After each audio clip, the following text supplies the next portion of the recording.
Also want to let everybody know that part of this meeting was indicated that as of January of 2024, the deposits will be going up to 10 cents, so everybody should be aware of that. I also wanted to inform everyone that the Public Safety Committee that had to be rescheduled from tonight to next week was an oversight. We did not plan on having that meeting tonight. Chief Driscoll was not available, so I apologize for changing that, but we moved it to next Tuesday, the 1st. It will be at 5:30. Today, I also attended a lunch and learn meeting and introduction to the new superintendent of the United States Coast Guard Academy, Mark Johnson, which was very interesting. He talked about it. He articulated his focus on the plans for the Coast Guard's involvement in the region and how he's going to move things forward with various municipalities. So that was very encouraging. I also participated and was involved in some STR discussions and meetings in Groton Long Point, and we're looking into how better to address this matter. Want to thank Town Manager Burt for sharing some of the information that he provided. It was very useful for the committee. I was also appointed to serve on the CCM Legislative Policy Committee regarding education, appropriations, tax, and finance, and I'll bring back information to the council as this committee moves forward. Lastly, at the last committee of the whole meeting, I attempted to see how the property reuse document could be further reviewed, because it was extremely disheartening that this council did not consider or review the detailed work that the committee had done.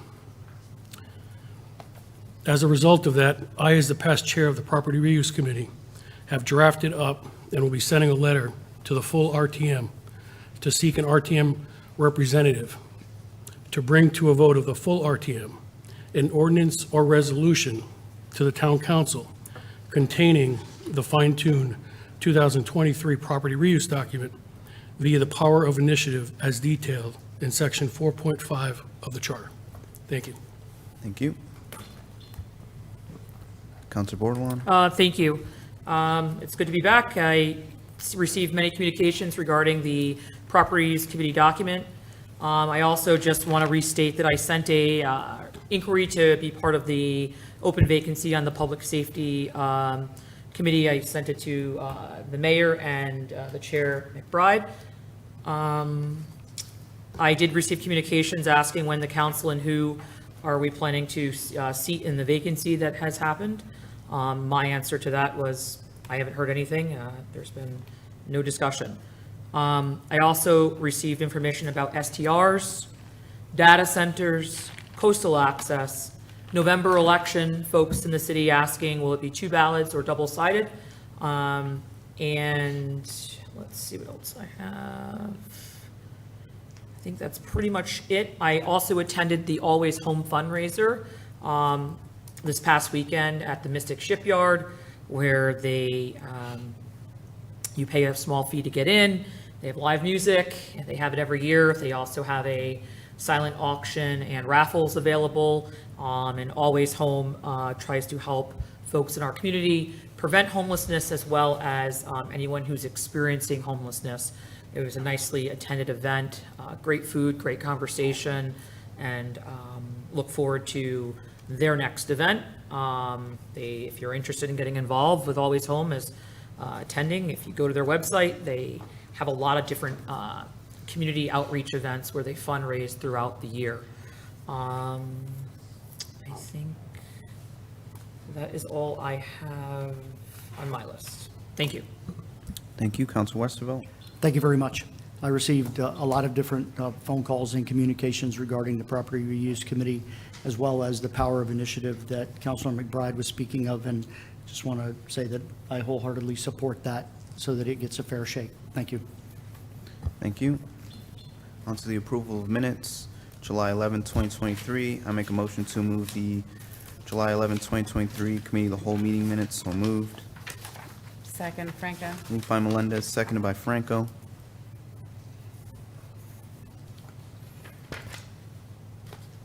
Seeing no discussion, I'll call for a vote. All in favor say aye. Aye. Opposed? Abstentions? Carries unanimously, 6 in favor, 0 opposed, 0 abstaining. Counselor Jones, can you hear us all right? It's pretty much like you're underwater.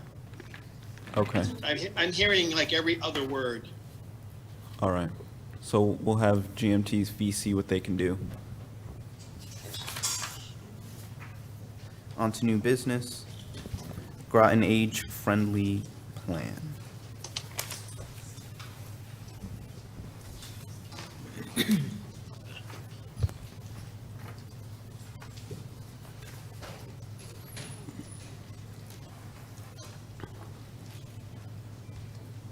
you hear us now?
Patrick, I can hear you. That was pretty clear.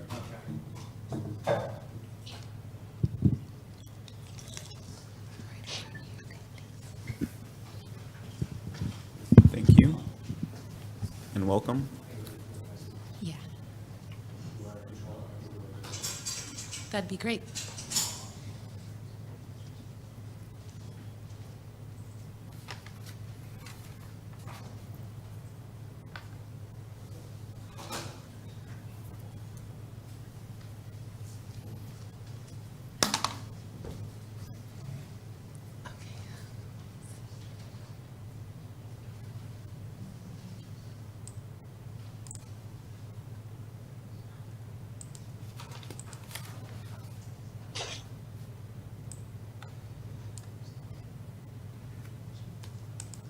Okay.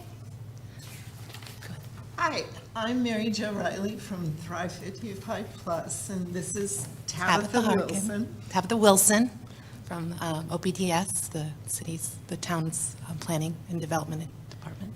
And you received in your packet the Community Action Plan for our Age-Friendly Groton Plan. This Age-Friendly Communities is part of the AARP, and we would be one of very few in the state of Connecticut to have that designation. And part of it is that we had to come up with an action plan for this. So we have done this as a town and city collaboration, and we work with the planning department in the city.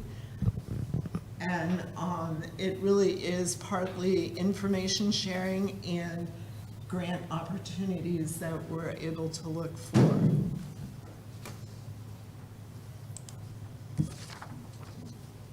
Our committee members not only included Tabitha and myself, but Kathy Chase, who's an RTM member and a Town of Groton resident, and Sierra Patrick from the city, and Beverly Washington, who was a RTM member, but now she's on the Board of Education, and she is a Town of Groton resident.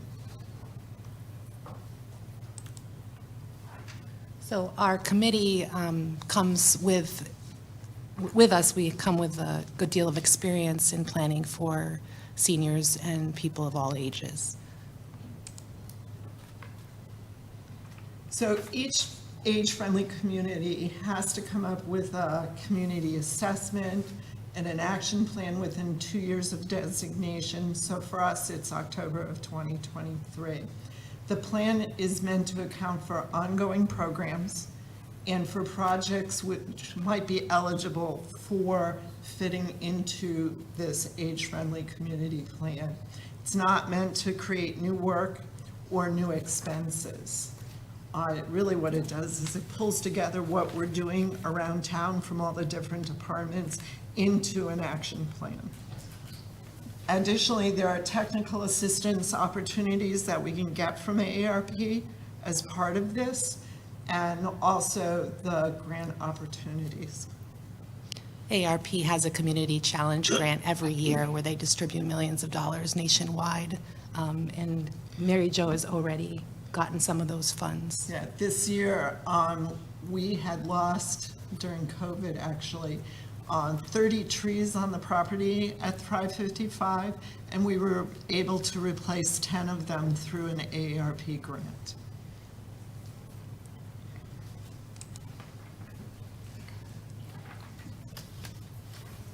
The community profile, they have 8 areas that are looked at, including housing, open space, how people get around town. It's not just when you think of transportation, it includes walking, biking, trails, the population and the demographics, the health of the community, and where the access to health is, work and civic environment, respect and social inclusion, and communication.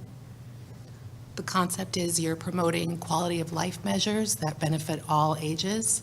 So we're looking at all aspects of quality of life and measuring that against the information we have. And a lot of what, as Mary Jo has mentioned, a lot of this work doubles up on work that's being done in other planning projects. So for example, our plan of open space and conservation that we're coming up on an update for, this will feed into that, and these policies and ideas will help endorse that plan.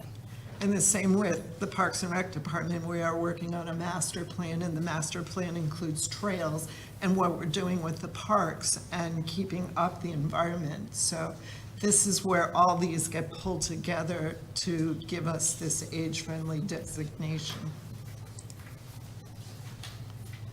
So the outreach process to set the goals was, we did meet monthly as a group, discussed what we wanted to do and what directions we knew were going on around town. The project, we also had on Greater Groton a survey so we could get feedback from the community. It was 20 questions, very detailed survey. We did a public workshop to gather feedback in June of '22, and also posted on YouTube. We did a very active drop-in event at Thrive 55, and we gathered a lot of feedback, not only from the older adults, but from other community members who happen to be within the building at other programs. We kind of encouraged them to come, read, and give us feedback. And we feel that we will do continual feedback as we progress through the plan. As Mary Jo describes, we did a 2-year process of ongoing feedback iterations. So it also did include the city. Sierra Patrick is on our committee, and it was distributed to Groton Long Point and Noank as well.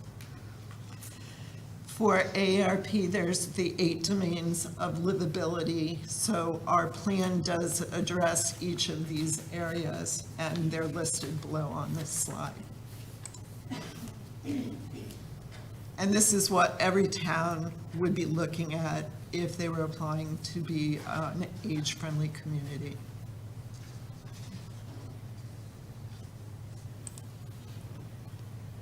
So we have quite a robust implementation goal matrix that's in the plan itself, but we wanted to just briefly put on the slide under each of our 8 categories that Mary Jo described, the primary goals for those categories. So under housing, we have provide more opportunity for seniors to remain in their homes and other dwellings. So that includes things like doing a best practice guide for upgrading your house to,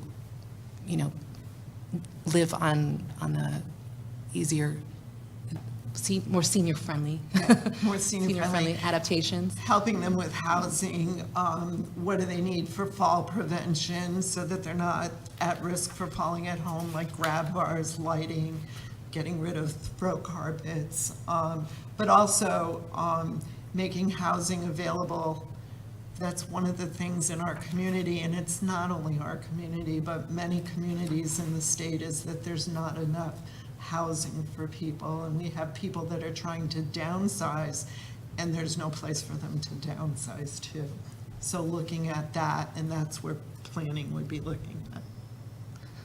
So as we're seeing the trends of people are less people are having children, less children are being born, and more people are aging over 65. So the need for housing for seniors is higher than ever. The outdoor spaces and buildings is really just the access to the outdoors. We found during COVID, especially that's where people went, was outdoors. They could visit people. They felt safer out there, and now they like to be outdoors, and we want to make sure that the outdoors is accessible for them, that there's bathrooms available, that there's benches for people to sit on that maybe can't walk as far as other people, that sidewalks are available for those that maybe are in wheelchairs or using walkers, and that's all ages. It's not just older adults that use walkers or wheelchairs. So we're looking to make sure that's available. Transportation is a difficult one, but providing at least the information of what services are out there so people can get around town and get to where they need to go. And on the transportation note, I will say we talked a lot about sidewalks and connectivity of sidewalks, because it is a mode of transportation to get around my foot, and that's how a lot of seniors would like to get around. And especially working with the city, how can we work together to create that sidewalk network? Social participation is creating opportunities for people to connect to each other.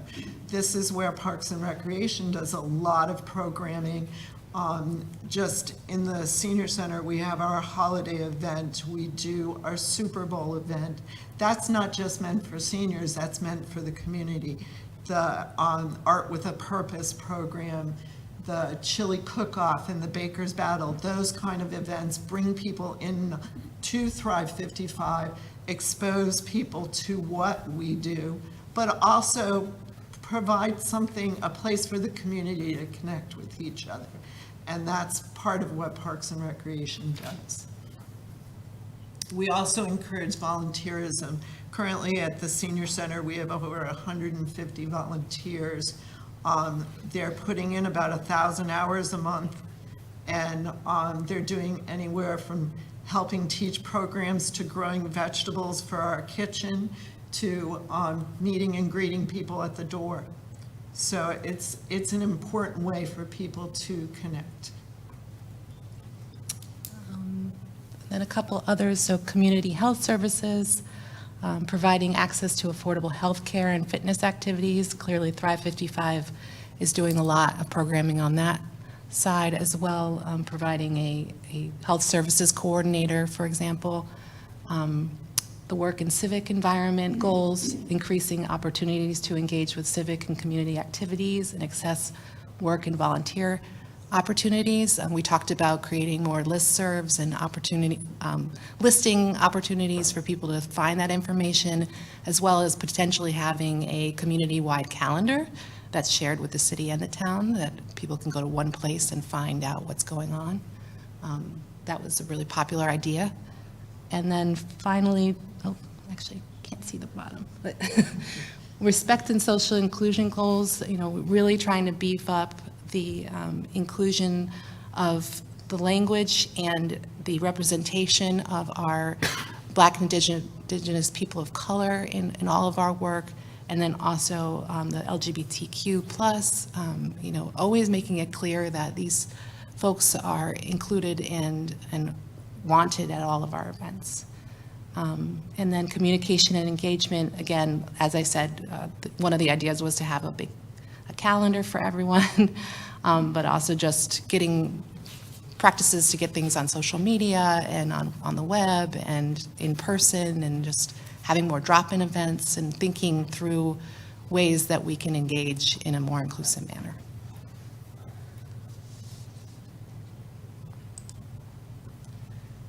So each of our categories has a set of goals, a set of actions, and implementation steps that we are working towards. And here gives a sample of housing. The goal is to provide more opportunities for seniors to remain in their homes and other dwellings in Groton. And it's just creating those relationships with the housing authority and other groups that can assist seniors in maintaining and staying in their home. People want to age in place. They like Groton. They want to live in Groton. And it's providing the services and the support for them to stay in Groton. So the plan does outline in a number of pages all those goals and action steps as well. So our next steps, as Mary Jo said, we are looking for your endorsement on this plan so that we can bring it back to AARP and submit it and be officially done with our required steps to be an age-friendly community. And then we'll join our friends in Cheshire, Fairfield, Glastonbury, Greenwich, and Newtown, who are also age-friendly communities. Thank you. Thank you. Thank you for that presentation. So I'll make a motion to recommend a resolution to accept the Groton Age-Friendly Plan for the town of Groton. So moved. Second? Second. Moved by Melendez, seconded by Bordelon. Thank you. Thank you for that presentation. Council Bordelon? Thank you. Thank you so much for this presentation. It's extremely important to make sure that we have programs here for people when they come in and they're young and utilizing our schools, but also as, like you stated, as they age. And definitely that's been a big concern that I've heard from the community, especially on the housing piece. One lady approached me and stated like a lot of senior housing, some don't accept pets. And it was hard for her to like downsize because she couldn't find a place that would allow her dog to go. And I never even thought about that as a concern of downsizing for the elderly. And so there's a lot of concerns out there that, eventually she found something in another town. But it is important that if folks have lived here their whole life, that they can find and have the resources to stay in the town where they were. I appreciate, the outreach aspect, and I think it's really important to have, the goals and objectives that are outlined here, which are going to help serve our community. So I commend you for those efforts. Under the one line, just a thought that came to mind where you, I don't have the slide you guys did because it wasn't in our packet. I just have the overview, but the slide where it kind of cut off at the bottom and we're talking about being inclusive, maybe adding a line also for folks with disabilities under there. You don't have to. Just another way to make that sound a little bit more inclusive. So you brought up in the racial background and the other ethnicities and the LGBTQ, but a lot of folks that are senior, some have a disability prior to becoming a senior. And that might be another way to just, a little word smithing might be nice if you feel so. No, I appreciate that. Yeah, and that would just close out that whole inclusion line. Other than that, I read through everything else, pretty that we had in our packet. I'd love if the town manager, if you could send us a slideshow as well. It's just good to have for future. If someone asks questions about it, it'd be nice to just reference it in my email. But who wouldn't want a program like this? I mean, it's a no-brainer to me, and it just instills, our commitment to our community from start to finish. So I commend everybody that was involved in the work and effort that they've done. And I look forward to seeing this come to fruition, and thank you for your hard work.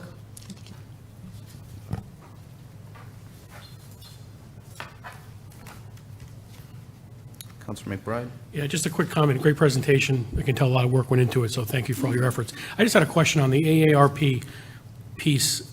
It talks about, it's categorized as Mystic, Connecticut, but then in the detail, it talks about the population of 38,000, the map of Groton. Is it Mystic, all this No. detail, or this is all of Groton, although it's categorized as Mystic? So, yeah, AARP for some reason labeled it Mystic. Okay, but it is. It's the town detail. of Groton. That applies, as indicated by the map in there. It's Perfect, the okay, town. that's all, just a question for clarification. Thank you again. Councilor Jones? Thank you, Mr. Mayor. Very nice presentation. Can you just talk a little bit about how you develop these goals? And then the second part of the question is, there are other programs that we have going on, the planning goals and those kind of things. Were they adjusted to kind of fit into those goals, or are these AARP goals, or just sort of where did they come from? The categories came from AARP, and what we did was, we went to the community, looked for what they saw under each category as a need, and then we also looked at what other departments were already doing and already planning. So, during this time, one of the things that happened was a walkability study was done. And so seniors from our walking program participated in the walkability study, who therefore could come back to us and let us know, what should we be putting into this plan to help with that part of transportation? So we did a lot of different ways of doing focus groups and tried to reach out to beyond seniors and talk to other people in the community. Yeah, no, I would commend you. I think they're very nice goals, and they fit for just a much wider range than just senior citizens. Oh, yeah. I think they fit for all citizens. Seems to be a nice balance of different goals and ideas. So no, I like it a lot. Thank you a lot, and it's nice that you did all that work to kind of match up with other efforts that are going on in the town, and to try to make it as wholesome and complete as we can. So thank you.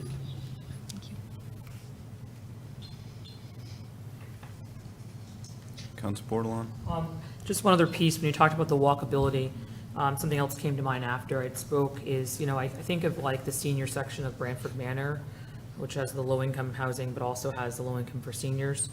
And, one of the things that's come up time and time again is walking out of there, there's really no sidewalks to head towards the beach. You can't leave Branford Manor and head, the opposite way.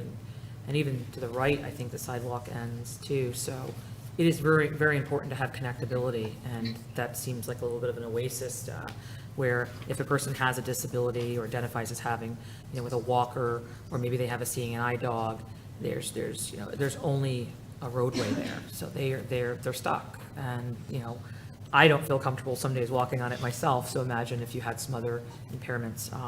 So definitely a focal point that I thought of when talking about that, and I was thinking about where the housing is located for our seniors.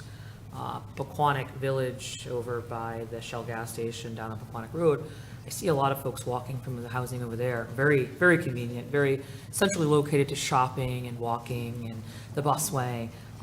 But, I thought about the one in Branford as being an outlier and not having sidewalks, even for the children getting out of that complex as well.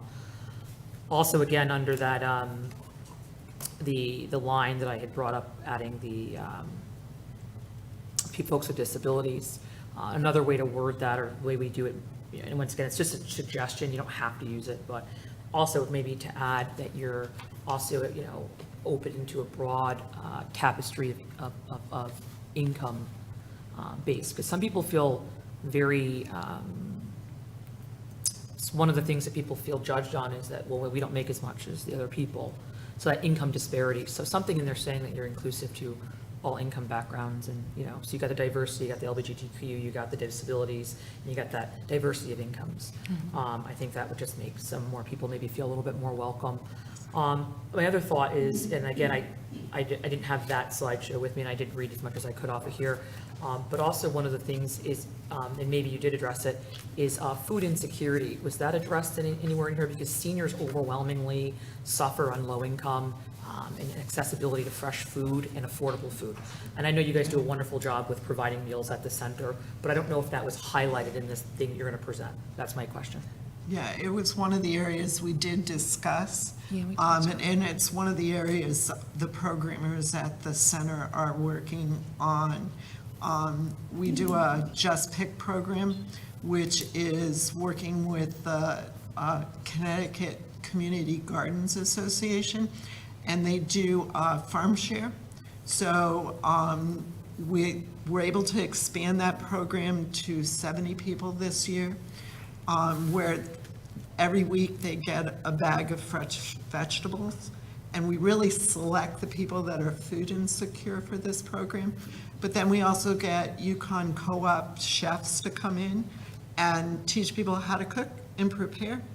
Because sometimes people, you can have the fresh vegetables, but they don't know how to prepare them. or they think kale. What am I going to make with kale? I don't like kale.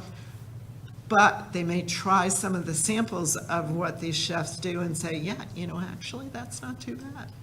So we are working on trying to address some of that food insecurity. So I'm not sure if it was in the slide, I don't know if that's another bullet point you may want to add, is that you guys are addressing those food insecurities, or attempting to try to. It is really part of the health section of this, where, people think of medical health. Right. They don't think of exercise, nutrition, stress management, but that's all part of it. Perfect, yeah, adding that would be helpful, and you brought up the point about how to make it, it's a great point, is, my friend's grandfather, their grandmother passed, and she did all the cooking, it was generational, and he just doesn't know how to prepare things, it's just the time, so having that program is wonderful. Thank you. Thank you. Any further discussion? Counselor Franco? Thank you. I had read this earlier, and there were so many different aspects of things within our community, from trying to create relationships with Groton Housing Authority, modifying our zoning regulations, as you said, trying to help people age in place. I think it's important. Also continuing like your offer traveling outdoor activity groups for seniors, improving the maintenance of our existing parks and open space, also supporting in the creation of new outdoor places to gather, recreate, and socialize. Walking paths, benches, wayfinding signs are very important as well, because not everybody knows how to use GPS on their phone. Street trees and seating, for shaded seating areas for people. Location signs, connected sidewalks, which there's a need throughout our town for those. Handicap accessibility to town properties. There was so many other things. There's a call and connect, where volunteers address calls from seniors through an anonymous hub. Marketing for events. I mean, there was just, and these are just a few that I'm picking out, but the pages go on and on of all these wonderful suggestions that I found in here. So one of the questions I have, so you're saying if you apply or submit this through our AARP, that this will make it so that you are more eligible for other grants. Is that what you're trying to say? There is that opportunity. There's a national AARP Community Challenge Grant, which is larger funding, and the one that we received for the trees was from the Connecticut branch, and that's smaller funding, but they're looking to see that you're trying to be an age-friendly community when you're applying for these grants. And I would also say that for our plan of conservation and development and for the climate action planning, they're really looking to hit those marks as well as the same kinds of things. So when we were developing these action steps and listening to feedback, we were thinking about how it would feed into those plans as well. Right, because there's plenty in here through transportation, social participation, which is huge. And where they're saying that maybe we should have more farmers and artists in markets all summer long, and providing year-round concerts, maybe ones that start at like 5 o'clock on a Tuesday, so they're not in the evening. And I think that would be wonderful at different locations, that they don't all have to be down at Esker Point Beach, just say, that maybe you could have some. I've noticed you've had them at the Thrive 55, and we've shown up on Tuesdays, and they're out in the parking lot, and I was thrilled to see such engagement by the community coming out and sitting and watching these concerts with a DJ maybe even or something. It was just awesome. And then the health services, work and civic environment, communication and information, respect and social inclusion. I think these are all wonderful. I think whoever was on your committee that you had listed did a wonderful job with you, and thank you to everybody who participated. I think it's a wonderful document, and these are things that we should, as a community, strive for, just for everybody to have a great place to live in Groton. So I thank you very much, and I would absolutely be supporting this. Thank you. Thank you. Any further discussion? Okay, seeing none, I'll call for a vote. All in favor say aye. Aye. Aye. Opposed? Abstentions? Carries unanimously, 6 in favor, 0 opposed, 0 abstaining. Thank you. Thank you. Thank you so much. Have a good evening. Thank you. All right, on to Committee of the Whole 2023 meeting schedule. So this is very simple. When we were doing our schedule last year, Counselor made an amendment request, believing that let me get my dates straight.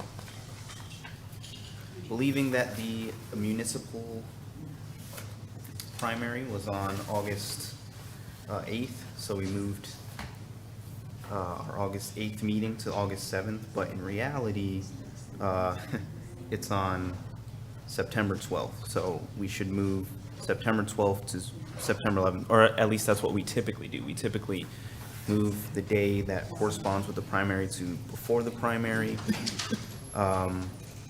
So the council, if they wish, can do that, and there's also the other option to move that August 7th back to August 8th because there is no primary on August 8th. So that's sort of the background. So I don't know if anybody has any questions about that.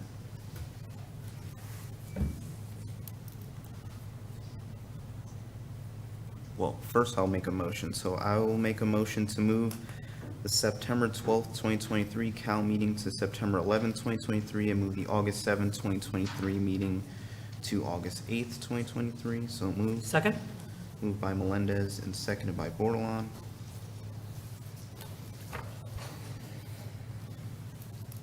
Okay, seeing no discussion, I'll call for a vote. All in favor say aye. Aye. Aye. Opposed, abstentions, carries unanimously, 6 in favor, 0 opposed, 0 abstaining. On to the community policing update.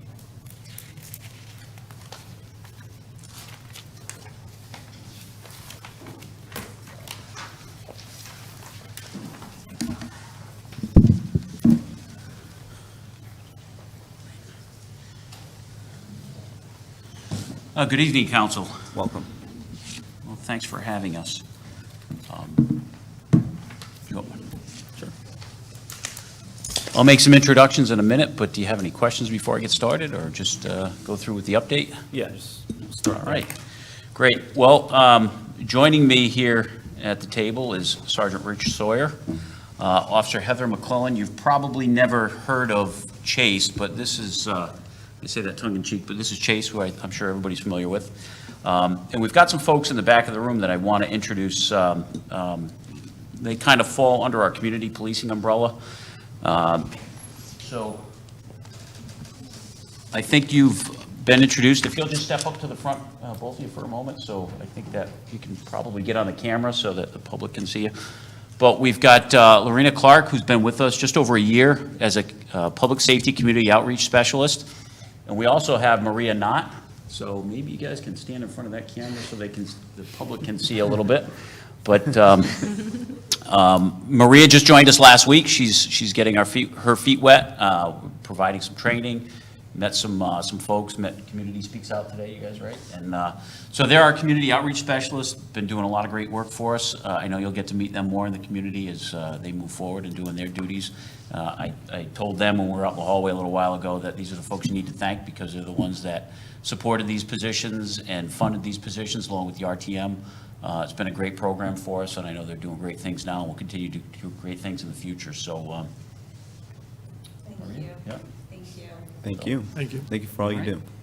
And they've had a long day, so if you don't have any questions for them, I'm going to let them go home. Absolutely. All right. Thank So you. thanks for joining us, guys. Good night. Just to give you some background on where we are with our community policing program. So our department has had a rich history with community policing. When I arrived here as chief of police in 2015, because of staffing shortages, budget cuts, really our community policing program was defunct.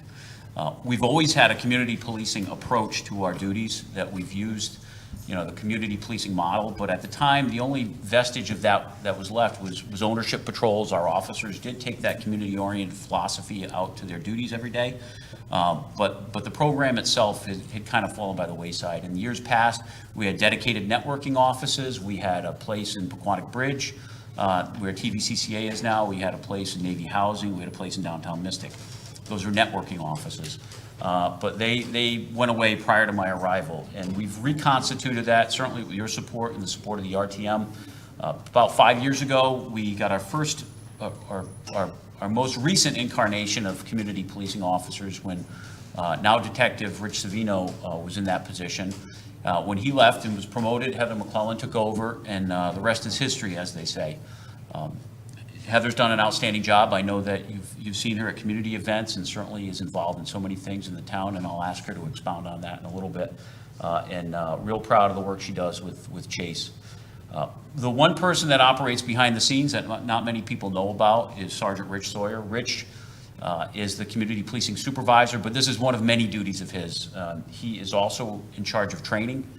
So all of the training that the department does, keeping track of the records, making sure people stay updated with their certifications, the ancillary training, firearms, all that stuff falls under him. He orchestrates all that.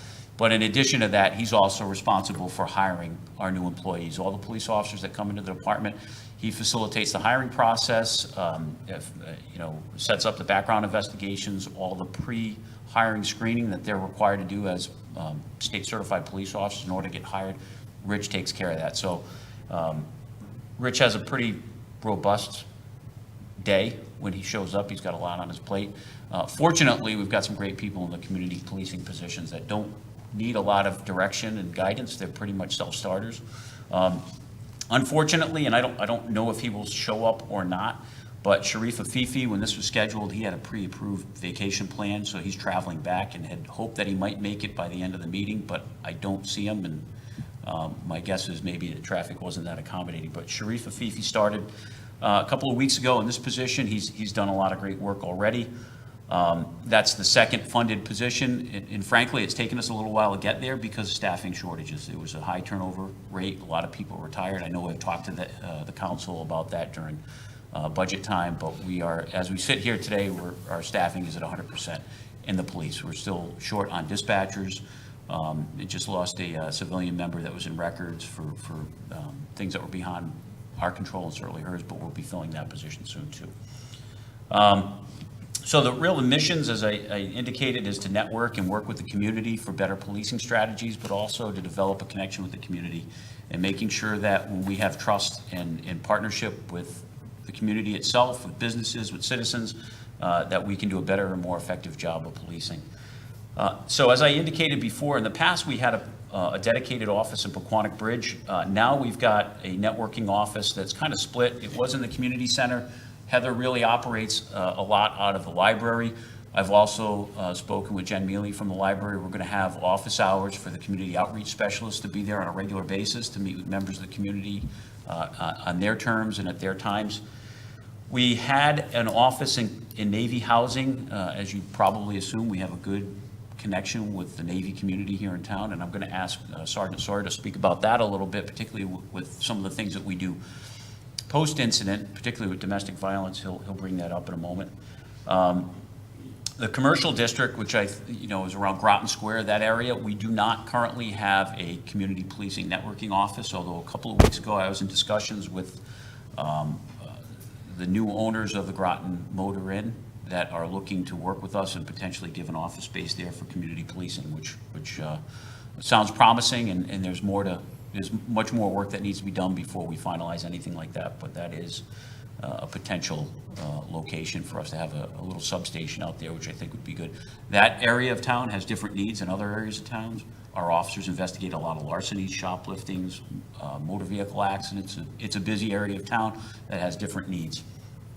And currently, the Mystic Community Policing Substation, located on Water Street, is in the process of being renovated. And I think you had told me that they were one of you told me today that their Public Works is over there working on it as we speak, right? Correct. They're painting it today.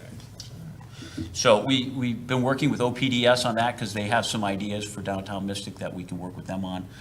when it comes to that facility. And then the final component of this are the schools. The school's certainly a big partner with us. One of Heather's additional duties is she teaches DARE. We have another officer that assists with teaching DARE, but we also have 2 school resource officers. During the summer months, they're in patrol assignments, so neither one of them with us tonight. But at Fitch High School, that's Officer Scott Bousquet, and at Groton Middle School, it's going to be, for this upcoming school year, Officer Greg Hunter.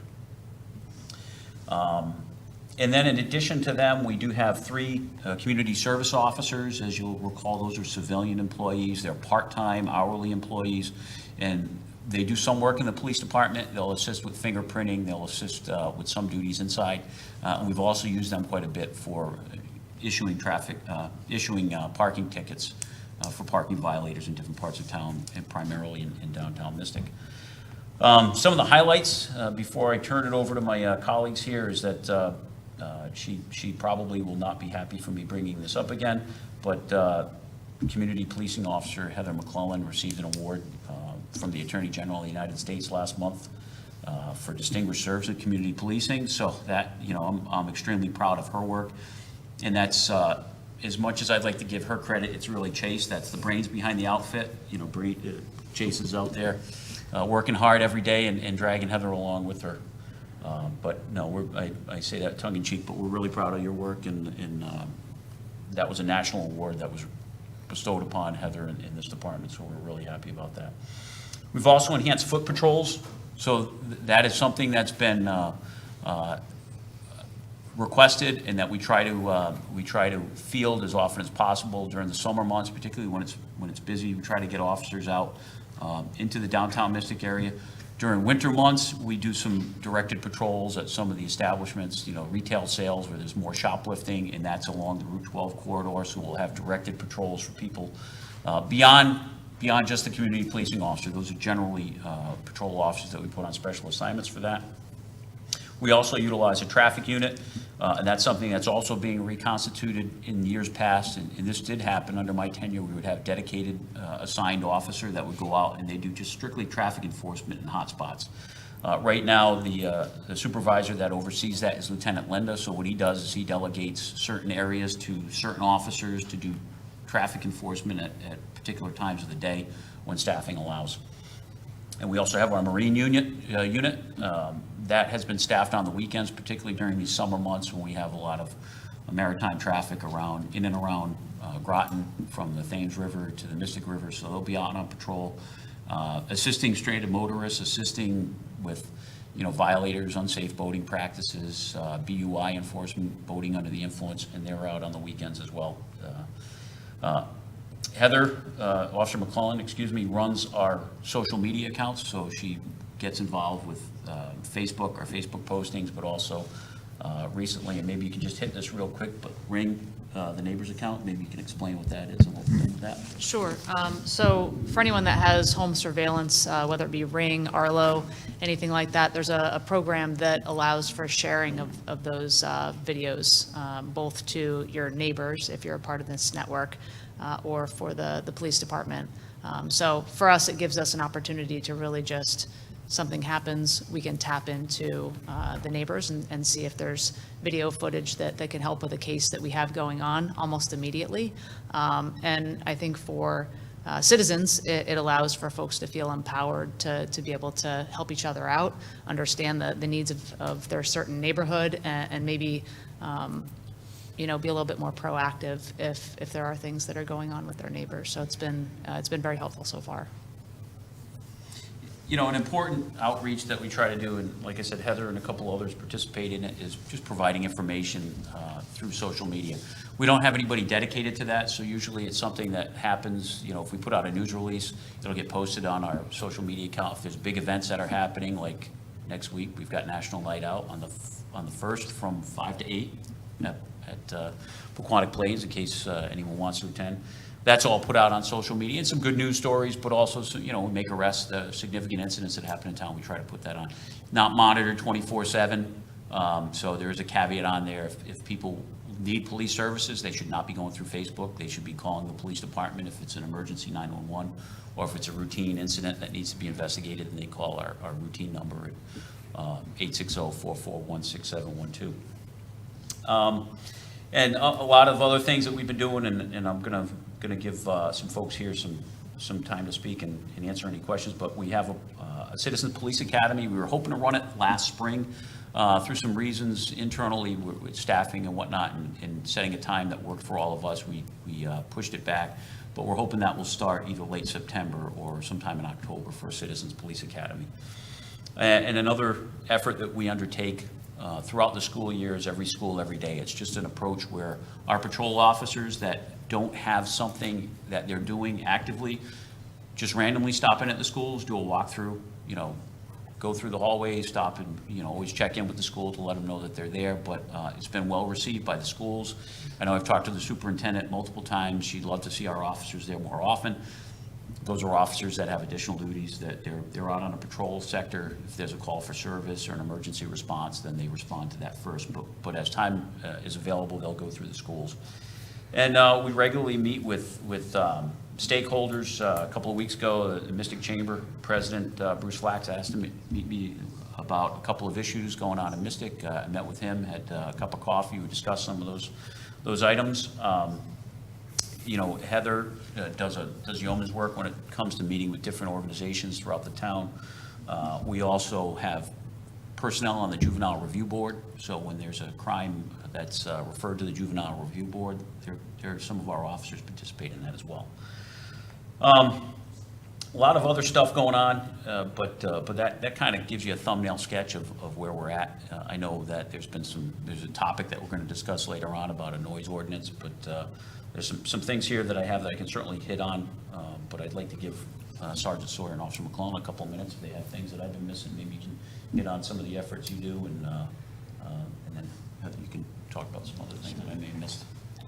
Yeah, and just to dovetail off of some of the things we discussed already, it's just, as CPO program, CPO officers, when we were part of this program, when I first started, I was very proud to be a CPO officer and have my designated area. The issues that came up with that as an officer on patrol is the follow-ups, being able to really do those follow-up investigations when you're literally going call to call to call. So I just want to make it clear that we are all of our officers are community policing oriented. We go with that approach on the road every single day.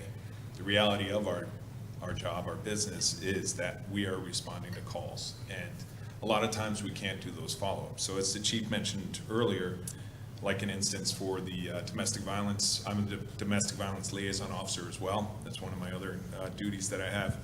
I communicate, I'm the repository for all of that information that gets passed down, either through legislation or through policy that comes down through POST, which is our governing body through the police departments. But doing those follow-ups are key when we have a domestic violence victim, and what happens after we leave. We put all these things in place. We have so many resources that we now have these people in place now with our community outreach specialists, our CPO officers who can do those follow-ups. And I think that, to me, is the biggest thing, and I thank you for helping putting those things in place, because to me that's always been the thing that concerns me the most. And we all lose sleep at night doing this job, and we think about those things, and especially me, of course.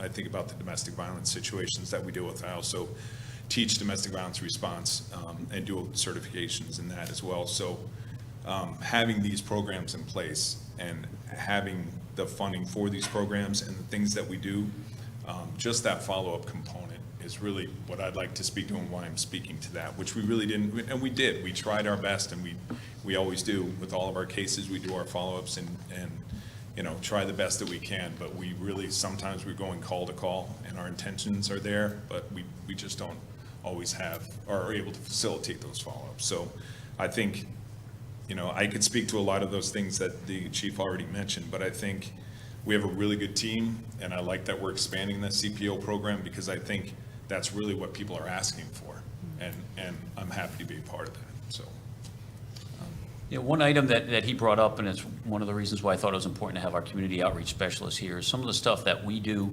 on a routine basis in police work, we don't adequately follow up on, just because of the fact that you're going from call to call. I mean, when I was walking down here, we had 3 calls going on that were of consequence, plus a prisoner that was not happy to be with us.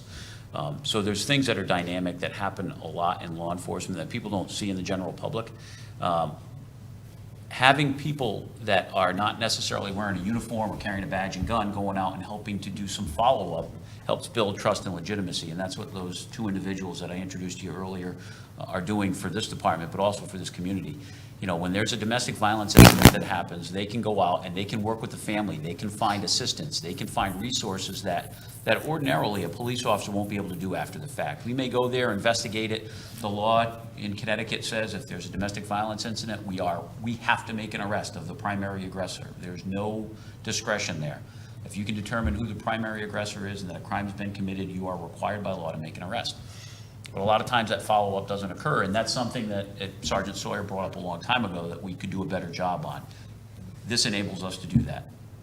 They can go out, they can meet, they can find services and assistance for those families, and they also work with people that are suffering from addiction who maybe we've encountered either as an arrestee or somebody that we've hit with Narcan out in the field, or somebody that we've encountered for another reason. So they have a lot of resources at their disposal that we can follow up on and take time to do.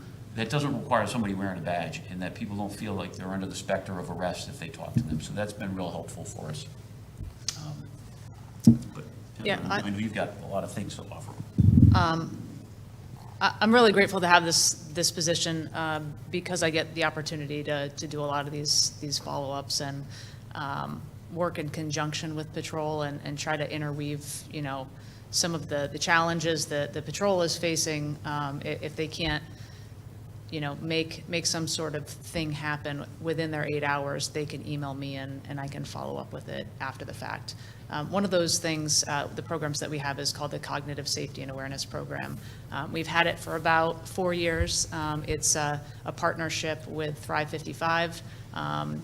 And also at the time when Jessica Patterson was with Parks and Rec, the 3 entities came together, and we wanted to find a way to help folks who have dementia, you know, autism, any other cognitive disability, and find a way to interact with folks better, whether it be on a call for service or if somebody were to wander off, to give our officers better tools and resources kind of at the ready so that we could help those folks in the moment. And so we came up with this program that connected us with families, and a lot of times it was a matter of something bad happening, somebody wandering off, somebody getting lost, or having a really bad interaction on a scene because we didn't know what the context of the call was.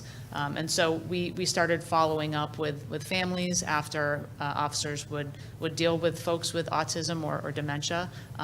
And we would find ways to connect with them, get more information from them, and kind of have a database that allowed us to, you know, if something were to happen the next time, or if somebody were to wander off in the future, we have more information to kind of to help that person and get that person found quickly. So we've kind of developed programs just based on our needs, and in working with some of the other departments around town, including Thrive 55, we do a substantial amount of work with them. The Yellow Dot program is another program with the seniors, you know, identifying folks who are senior drivers who might have medical conditions or something to that effect, allowing our officers and our first responders to recognize that with a yellow dot in the back of their car, and then knowing that they have some information that can help us help them in case of a stop or a medical emergency. So, you know, having the time and the flexibility and the resources within the CPO position, and now with the community outreach specialists, and tapping into, you know, the CSOs and also the SROs. We have a lot of acronyms here, and it's hard to remember sometimes, but having all of these resources and kind of building this unit that we've built with community policing allows us to work together and really help patrol and supplement the good work that they're doing on a daily basis. A couple other things just came to mind while Officer McClellan was talking. We also work closely with the Blue Envelope program. We ran something at Fitch High School back, I believe it was in the winter. I know it was October, a yeah. rainy, cloudy, cold day. But the autism awareness, where people that are out operating a vehicle, if they have autism, they may be alarmed by the police officer stopping them. They hand a blue envelope, it alerts the officer, hey, this is what's going on. It's a program Heather participated in, along with some of our friends at Southern Connecticut State University and some other local agencies. And we also have Operation Lifesaver that we've been working with Thrive 55 on, which if someone goes missing, there's some equipment we've gotten, and some of our officers, in fact, Officer Afifi has recently taken the lead on that, and some training that goes along with it for someone that may be at risk who goes missing.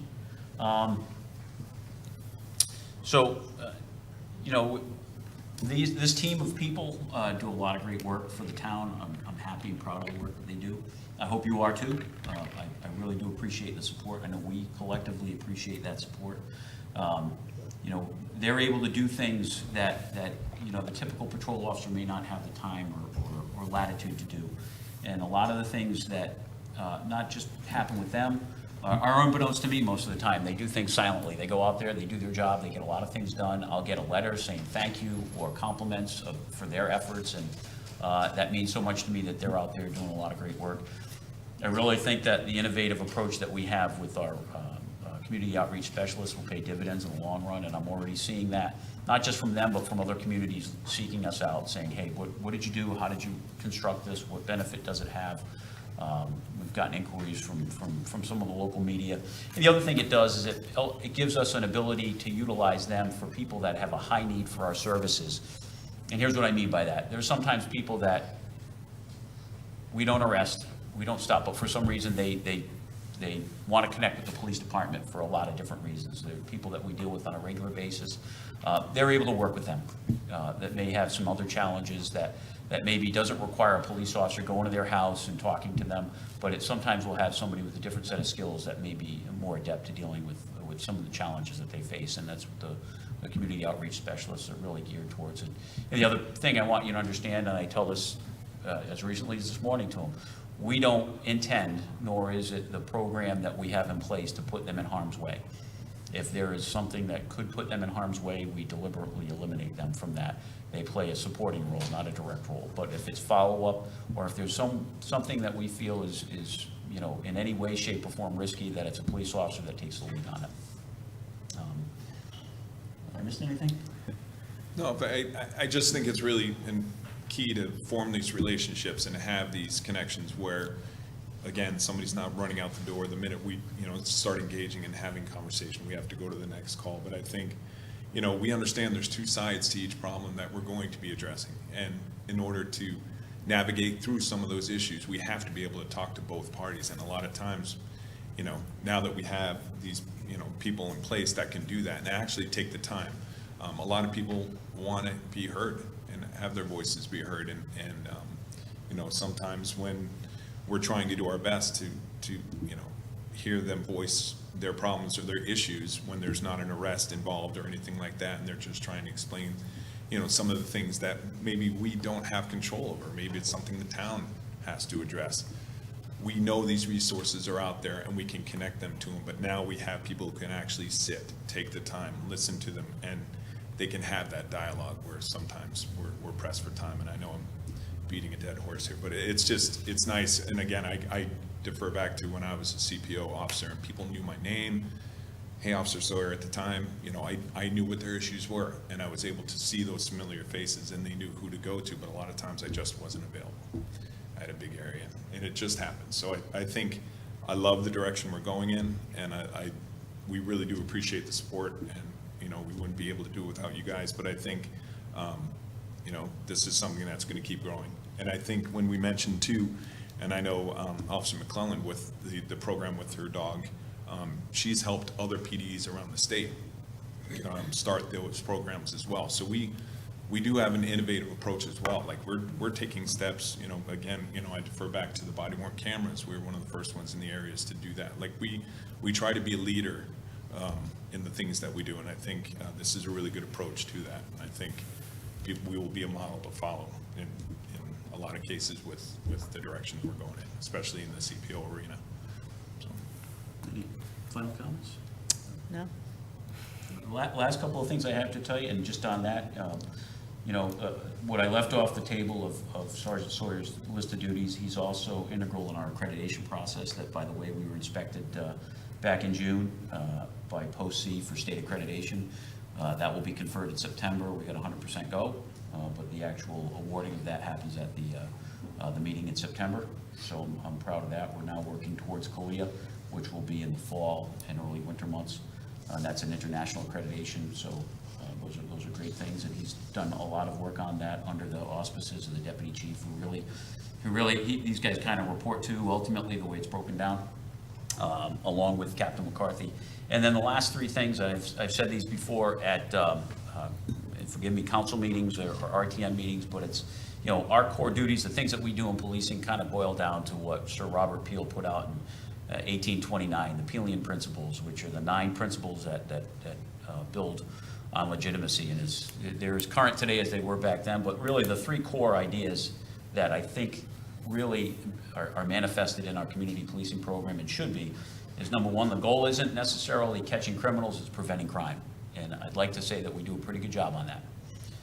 Every community member must share in the responsibility of preventing that crime. We draw from the community. The police are the public is the police, so we have that partnership. And then winning approval requires hard work, and that's what these folks do all the time. And I joke about it, I have a badge and gun, but most of my time is spent in front of a computer or on the phone or at meetings or going to things. They're the ones that are on the streets that are actually doing the hard work. Not just them, but our patrol officers, our detectives, our dispatchers, the team that is behind all of us.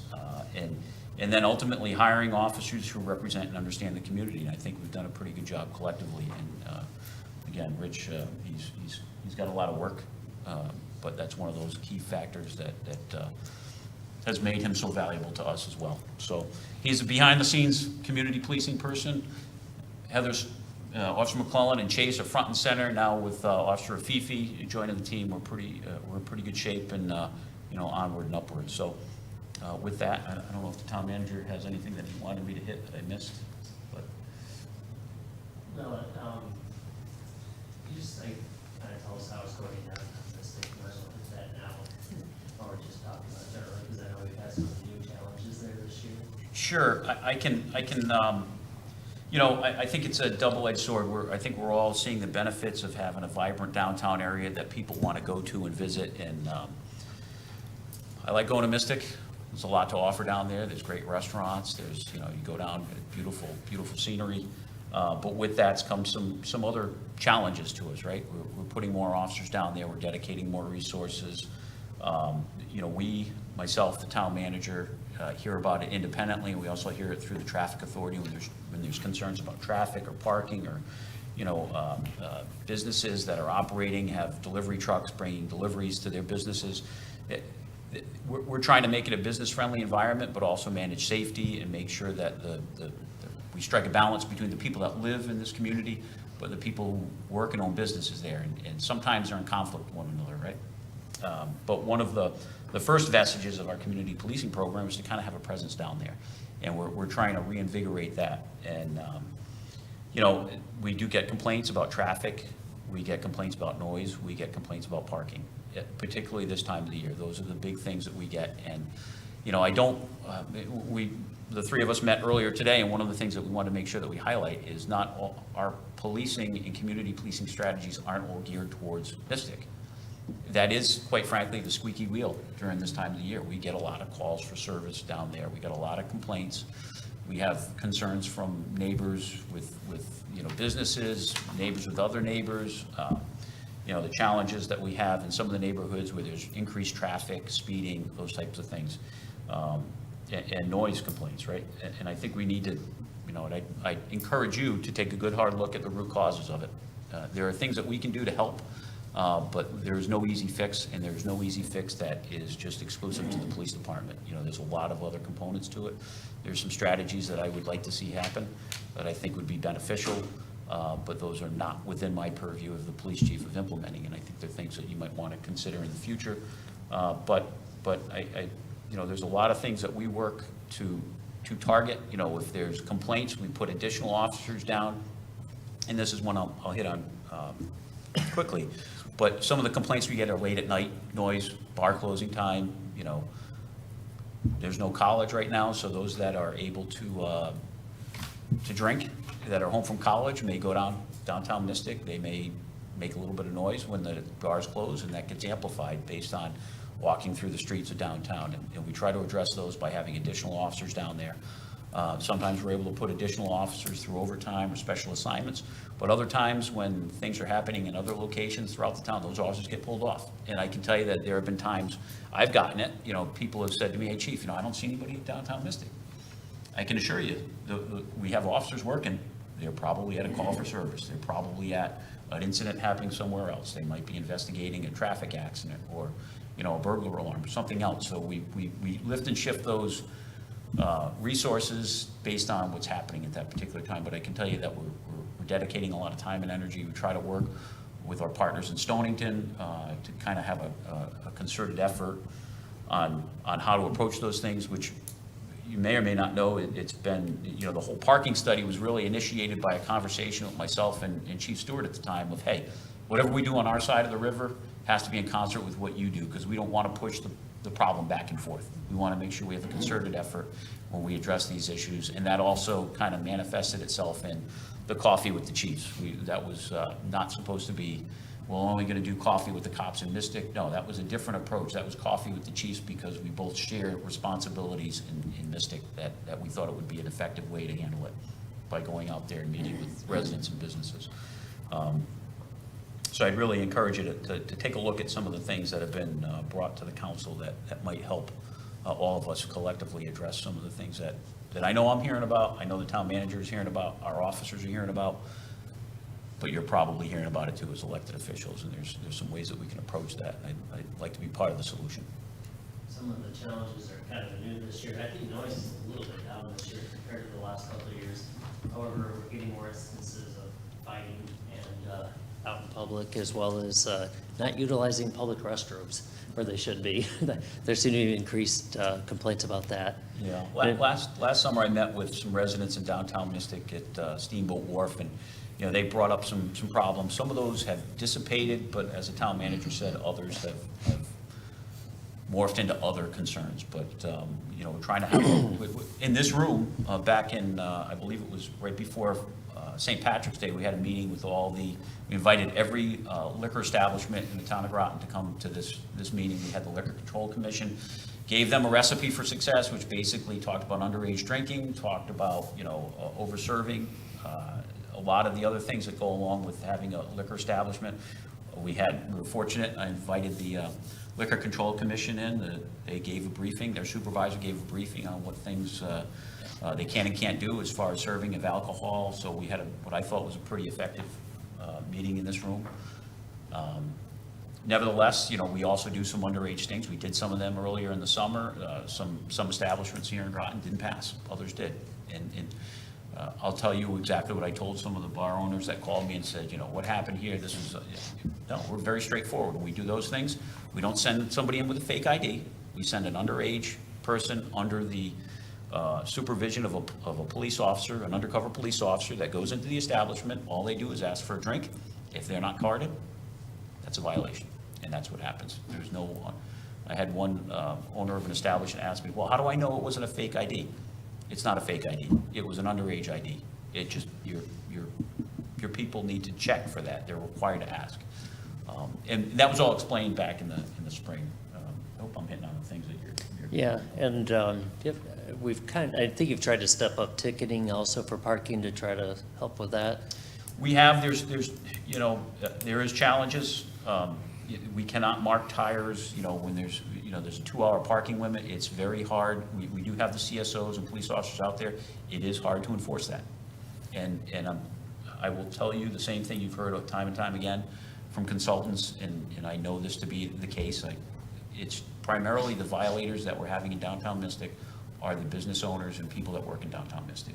And that's what's creating some of these cascading effects. When there's a person that works at an establishment that's there 8 hours, that's a parking space that doesn't ever turn over, and it creates some of these other effects where if I'm going down to downtown Mystic with my family and I'm going out to dinner at the Oyster Club or Margaritas or one of the places down there, or going to get ice cream, or pick up some donuts or get something at Sift, and I can't find a parking space, now I'm driving around, and I'm creating extra traffic, and then I'm pushing myself out into the complaints that we're getting are some of the streets, not West Main, not New London Road necessarily, Water Street, we're getting them on some of the outer streets where people are getting pushed out, because now they're going onto those streets speeding, right? Because they're looking for a parking space, they want to get to a space before, and they're circling through the downtown area. And this is not just my own, I think you've heard this from the parking studies, that's what's happening. The same thing happens at night when an individual goes to an establishment, they park out further out, and now it's bar closing time, or it's time for them to leave, and they've come with their friend or, wife or husband, and they're walking downtown and just having a conversation, and they're going off to the side streets, and they're walking in front of residents. That's now a noise issue, right? They may not be speaking at the top of their lungs, but at 1:30, 2 o'clock in the morning, I can tell you when somebody walks by my house talking, I'm going to hear them, even if it's a normal voice, and it's going to, it kind of gets into the next topic that that I know you're going to be considering tonight. But there are root causes here. There are things that we can do to help impact the problem, but there are also tools that I think would be helpful to really change the dynamics of those problems. And I think the parking study I think you need to take a good hard look at that. I think you need to consider it. And I think you've issued 88 tickets in Mystic this year, in Yes. downtown Mystic. Yep. To date. But I believe the fine is only $20, first of all, which that needs to be increased. Yeah. And there's no real repercussions if you don't pay it. Yeah, so we've got our attorneys looking at what are our options to beef this up, to get better compliance. A number of years ago, it was during my tenure, but for the longest time, parking violations here were $10 throughout the town. And we did up them, and I believe it took council action at the time to increase them to 25. There needs to be some consequences, and there's some things that I think help us to do that. I'm not, I am, I know not everybody on the council is in favor of this, but I certainly am in favor of some type of paid parking in downtown Mystic that would help turn that over. I think the general consensus of the police department is that would be helpful. It's not an all-in-one solution, but it would be helpful. And I know that some of the private organizations, churches with parking lots have started, using that scan to pay for parking.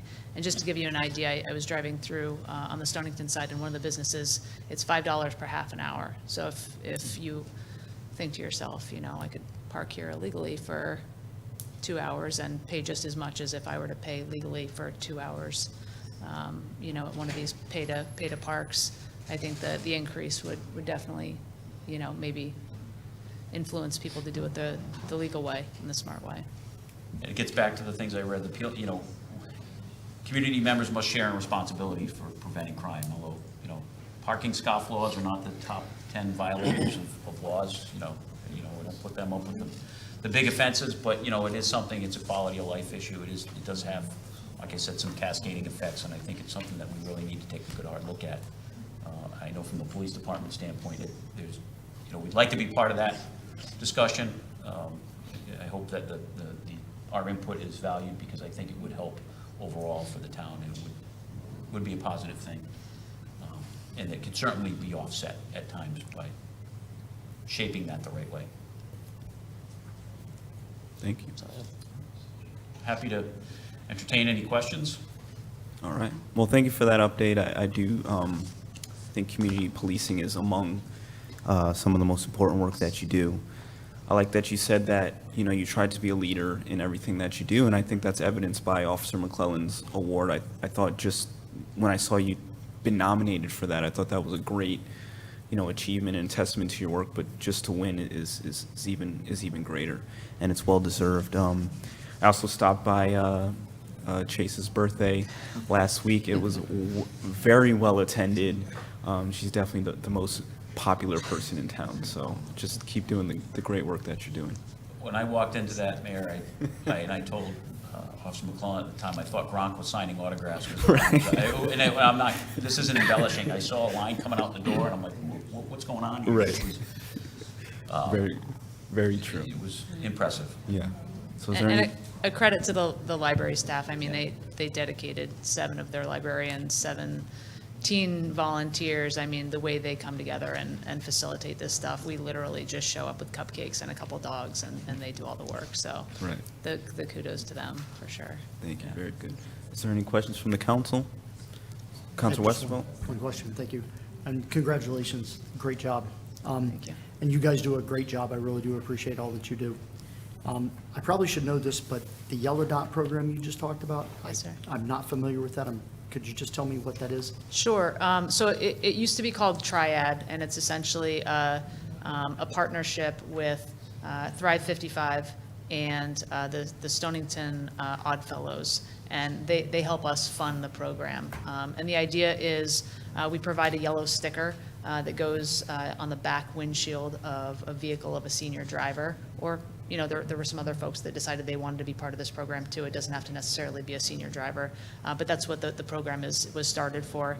And what it does is that the sticker helps first responders identify that there might be a senior driver in the car. They might have medical conditions that we need to know about if they were to go into medical distress, if they were to get into a car accident. We might make a motor vehicle stop and wonder why, this person is maybe acting in a certain way. They might be diabetic, something like that. And then we provide a yellow envelope with basically an informational packet that they would fill out that contains some information that helps first responders, emergency contact information, if there's any medications on board. That way, if and when that person is transported to the hospital, we literally just give the yellow envelope to the medical staff that's transporting them, and they can be on their way with as much context as possible so that person can get helped in the moment as well as possible. Great, thank you very much. Thank you. Counselor Franco? Thank you. I am an avid supporter of community policing and of the social workers that we brought in, and also with the school resource officers as well.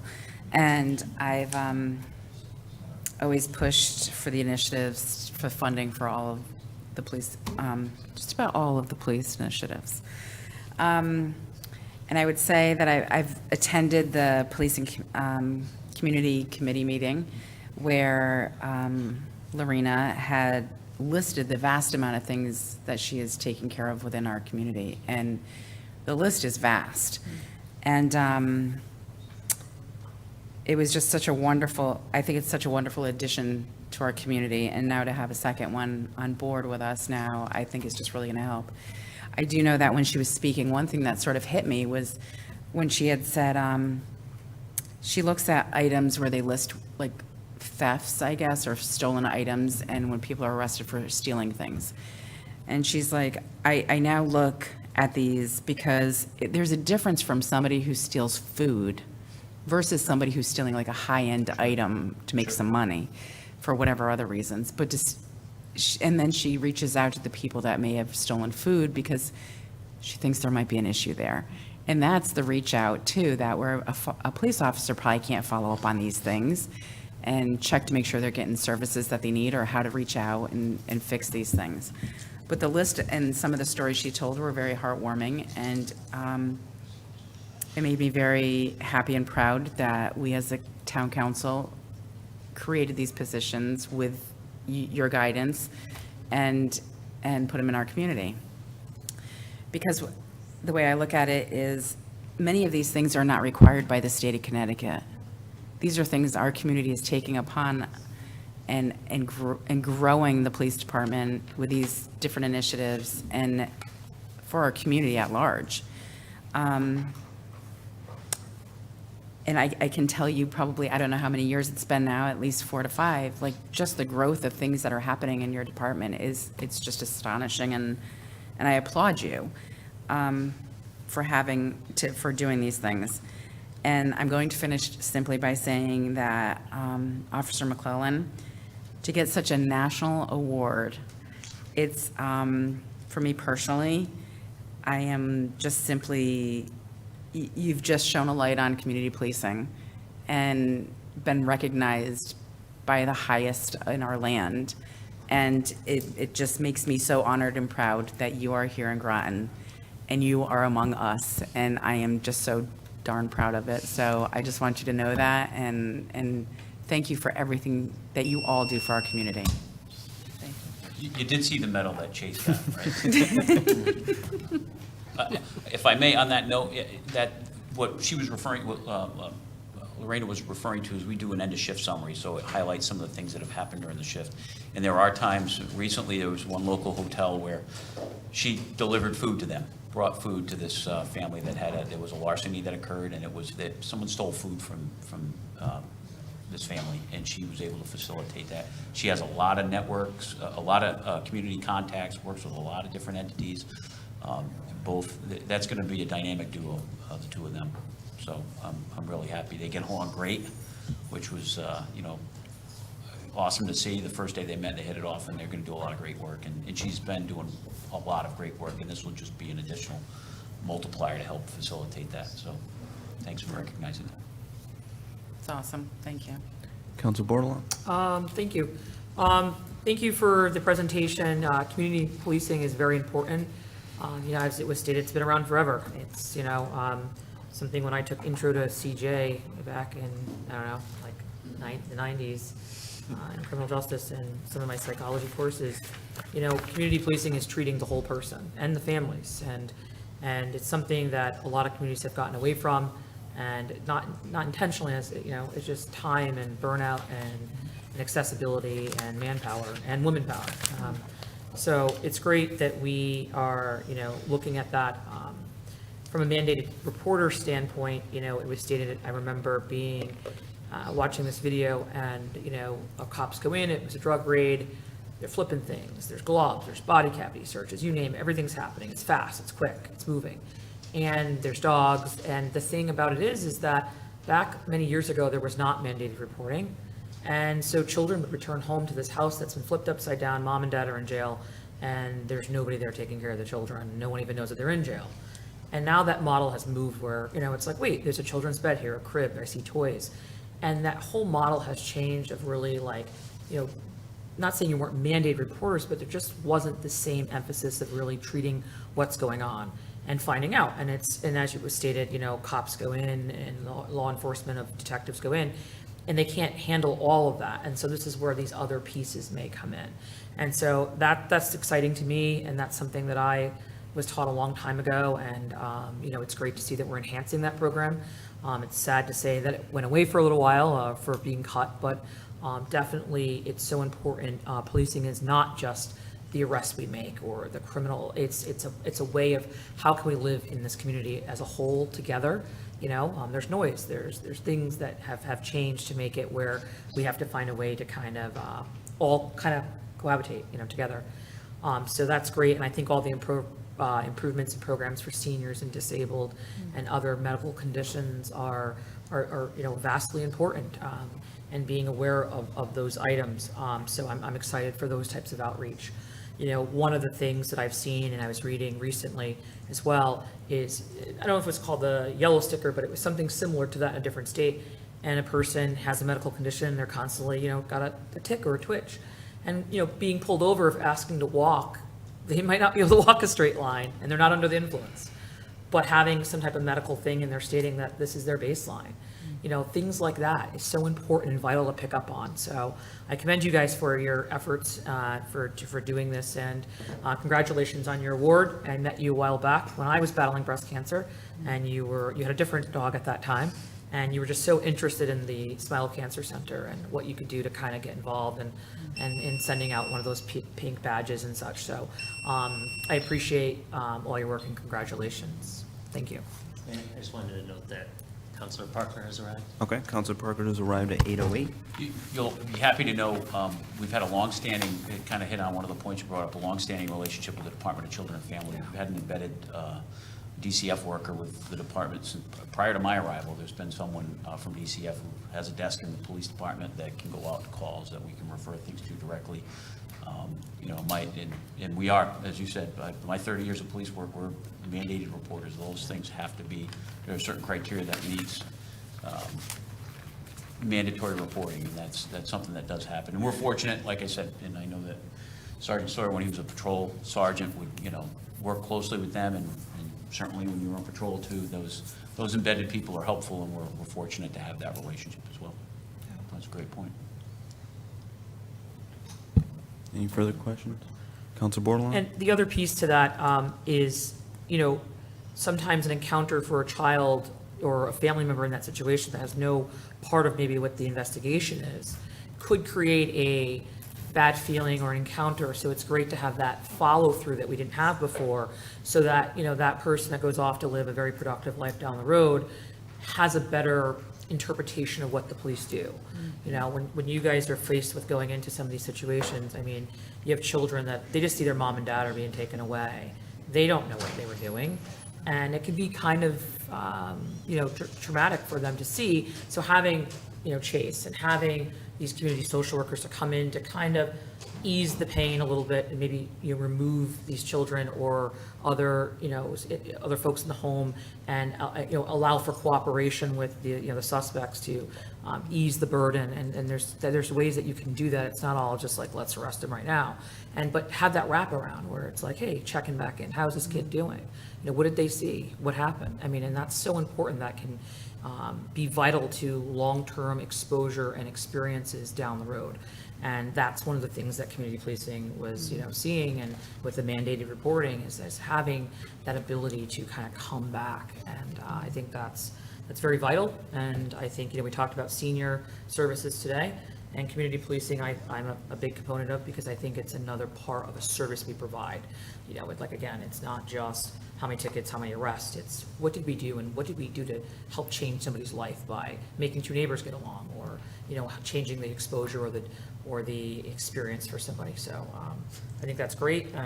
I'm excited to see all the work that's done, and, hope that, we continue to thrive in that way, and consider all the affected parties involved in when there's an incident of sorts. So, and a great thing was, when you talk about community policing, I was in Coles one year, like about a year ago, I think.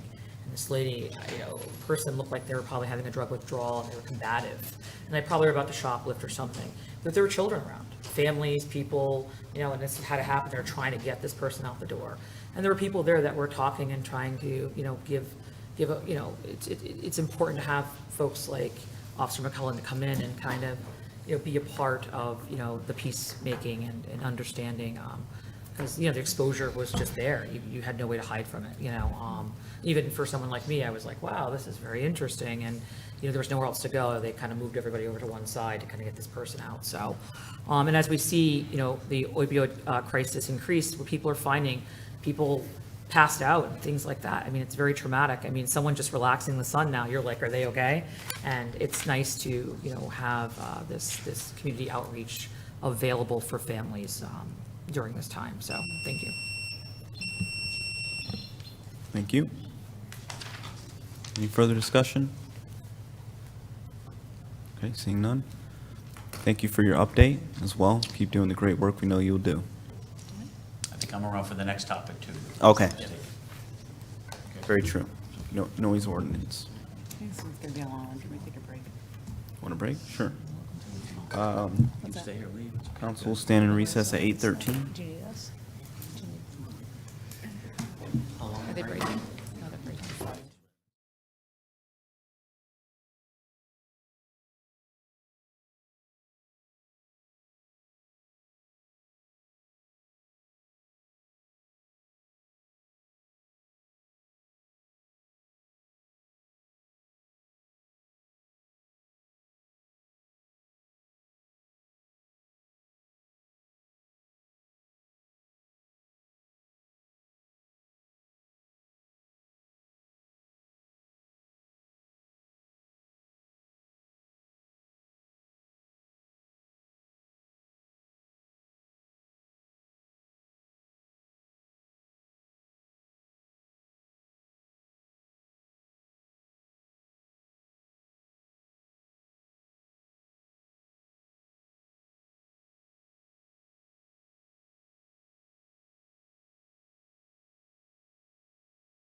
Council is back from recess at 8:36, and we are on to noise ordinance. Can I just say? Sure. Okay. Just an introduction, this referral came from Councilor McBride, and I'm sure he'll want to speak to this. I just want to make it clear that in the packet, it gives a little history about when we looked at it back when the council in 2018 looked at it, as well as the ordinance at the time. That's just for informational purposes. That's not to be reviewed or looked at in any way. Solely tonight is for Councilor McBride to present to get it for discussion, and then for us to know whether see if there's enough counselors in favor of moving on to the next stage of looking at anything. So just looking for a little guidance. All right, thank you. We have the police chief here again for this one. I don't know if you have any update or anything, or you just want us to start out with I questions? was certainly willing to listen. I do have some thoughts on this. Okay. So we'll- But I know that you have a proposal, or Okay. there was probably discussion that you want to. So Councilor McBride, if you'd like to. Yeah, I don't have anything prepared, proposal. This was more brought forth, I think it was, I don't know, it was back in September. The reason for the noise ordinance was obviously there were many residents who were complaining about the excessive use of noise. As the package that you provided indicates, it was looked at by previous councils, and I brought it forward to have some discussion at the council level, discussion with yourself and your officers to find out what, if anything, could be done to move a noise ordinance forward for the betterment of the community. So it's really, I'm looking for professional advice from you and your staff. You spoke about it earlier at tonight's meeting about some other options that we could move forward with, but I'm just really here to try to see if this council would consider something to try to alleviate the concerns with the noise, specifically in downtown Mystic, but also throughout. And I know other communities have that, so anything, they have some ordinances, so anything you have on other comparable communities, they can bring forward so the council can be informed to make a good decision on how we can move forward. That's really what I was looking for. Sure. Thanks. Well, with that, in 2018, this did come up, and I spoke about it, and I did, it was considered by the council at that time. I did speak out against it at the time. My position really hasn't changed, and here's why.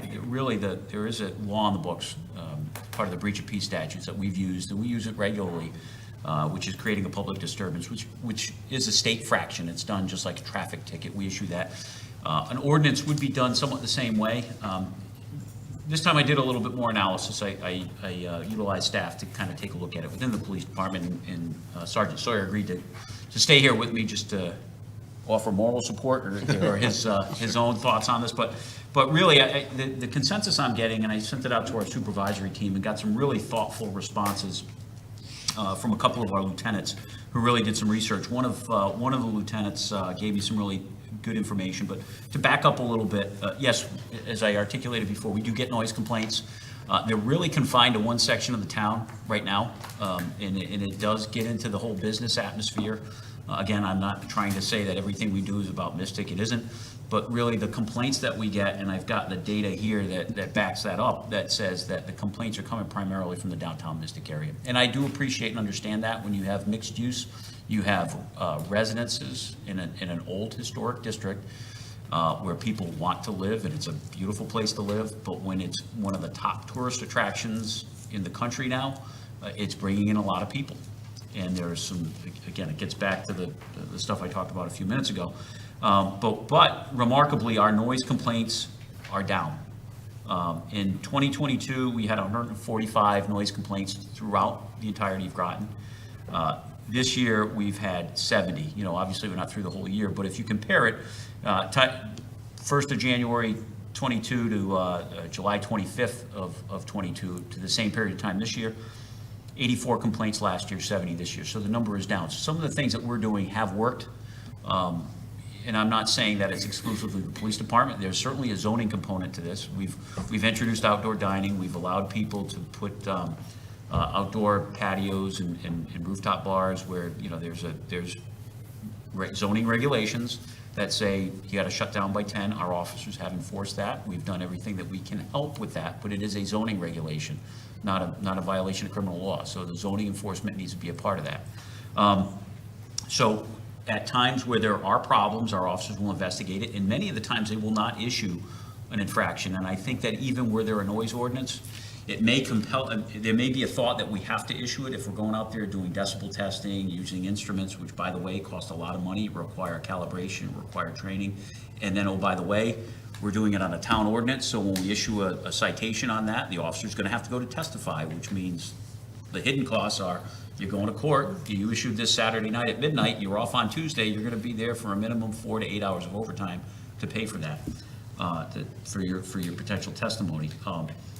But getting back to some of the feedback I've gotten from the supervisory staff, and again, much of this is pretty thoughtful, and I've had discussions with my colleagues. There are cities and towns in the state of Connecticut that do have this ordinance that do not enforce it,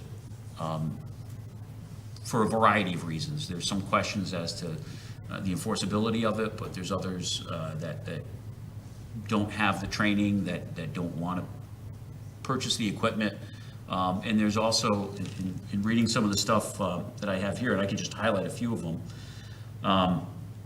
it really is geared at the downtown Mystic area. This noise ordinance seems to be about.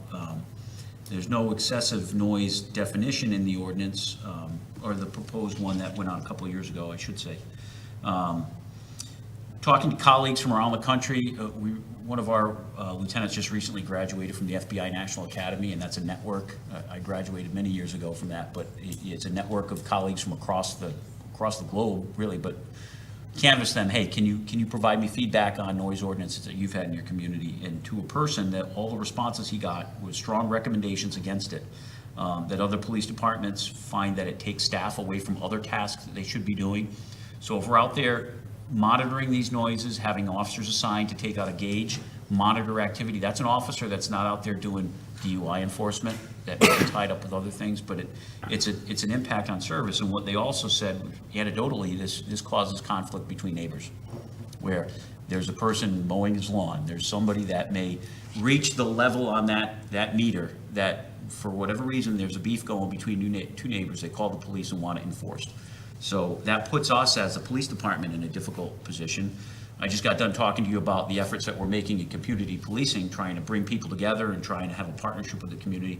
This puts us directly in conflict with that, puts us in the middle of neighbor disputes, which we are involved in already, right? But this gives another tool that if there's a pre-existing neighbor dispute, this is just one more thing that they're going to utilize the police to maybe try and referee between them. And I'm quoting from a response I got, one individual in particular stated that this has resulted in more neighbor complaints because neighbors discover the police department has such capabilities and constantly allege noise violations from their neighbor. And it may require us to go out there, and there's no noise at the time, so there's nothing to gauge, but it is, again, a use of resources. Certification is costly and depends on how many officers we have doing this. And, I find myself conflicted sometimes too. In the recent years, we've been told there are things that we want police doing and there are things we don't want police doing. I use this homelessness, great, glad that we've got our community outreach specialists, but homelessness is not a crime. We don't arrest people for being homeless. Why is the police involved in that? Because it's part of our community caretaker function, but there's a line that we walk. Here, we're looking at something that really, there's zoning regulations. We have, talking to one of my colleagues, he said, how do you enforce something? And this is a colleague that has a noise ordinance. You, as a municipality, have granted permission to businesses to operate. You've allowed them to have bands, you've allowed them to do these things, and now you're saying, oh, we've given you that, you've gone through the zoning, you've gone through all the permitting process, but now we're gonna enact an ordinance that allows us to now fine you for violating something you got prior approval for. It's kind of it's a contradiction. Now, that's not to say that there aren't issues. Yes, there are. There are times when it's excessive. There are times when people either individually or collectively create an inordinate amount of noise that reaches that level that is enforceable. And again, I go back to 53A 181, which is the breach of peace statute, which if you breach the peace or disorderly conduct, it's the same premise. There's an underlying infraction that we can issue, and we do with regularity, and correct me if I'm wrong, our officers use that quite frequently, out in the field where, it is a bit subjective. There's no meters. It's, the breach of peace statute says fighting or tumultuous behavior. The statute for creating a public disturbance is less than that. I think it's been effective. Trying to read some other notes. You know, one of our supervisors, one of our lieutenants went through and did an analysis looking at what the decibel levels equate to. And depending on what research you do, it says, you know, the 55 decibel level versus 45 could be it could be a refrigerator running, could be a bunch of different things. So I'm, you know, if it's the town council feels that it's important and that it is something that we should do, then certainly the police department will, you know, carry on. I do appreciate the issues that are being articulated, and to the extent that we can, we're trying to impact them in a positive way. I don't know that this is the solution. I think there's a holistic approach to some of these things that we need to look at, but in and of itself, I don't know that the noise ordinance will necessarily do what we're hoping it would do. And that's I'm being as frank. And now, one of the things that we have to work harder on in our department, and this has come to my attention when we talked to some of the supervisors, I've heard it, and it may have been said to you in the same way, but, well, and I'll call an officer and I'll get the response, well, we don't have a noise ordinance, so there's nothing we can do about it. And my response to that is, you are wrong. There is something we can do about it, if in fact it reaches that level. If an officer is telling someone that, then we need to do a better job of educating them on the statutes. I'm a fan of, and I've not only said this to the council and the RTM, but I've testified in the legislature, if there's laws on the books that you want enforced, we will enforce them. If there's laws you don't want enforced, then take them off the books and we won't. There are laws on the books under Connecticut general statute that we can utilize without creating additional ones to maybe cloud the issue a little bit. But it is something, I know it's important, and Councilor McBride, you wouldn't bring it up if it wasn't something that you felt was important and that your constituents had said, hey, we need you to do something about this. I think that maybe there's a better way we can approach it, and that's my frank and honest opinion. Thank you. Okay. Chair. Yeah, I'll just comment, I appreciate your honesty and the detail that you provided, and I would never support something that you would pretty much wholeheartedly oppose, so I appreciate all that information. With that being said, I mean, can you elaborate on some more details on what else we can do to further this along, such as maybe more citations, or you mentioned the parking? This council's discussed the parking at great length, but I'm just trying to solve the issue, and that this obviously, based upon your professional experience, is not something we should consider, so I'm not going to move it forward any further based upon what you're saying, but I do want to try to put something forward that we can try to solve these issues, because they are increasing from what I'm hearing, not increasing on your citations, but it's an issue in downtown Mystic, so. Yeah, I can tell you, know, and I'm sitting here with a guy that does a lot of the work and works patrol from time to time, and it is, we're talking about a finite or a confined area, right? I mean, let's call it what it is. The issue that exists is primarily in the downtown Mystic area, and I think that's probably was articulated to you. Yes. Am I mistaken in that? No, that's correct. And it is busy down there, right? Yeah. And if I could comment too, just from a patrol perspective and being the community policing officer for that area, and I was for many years in the beginning of my career.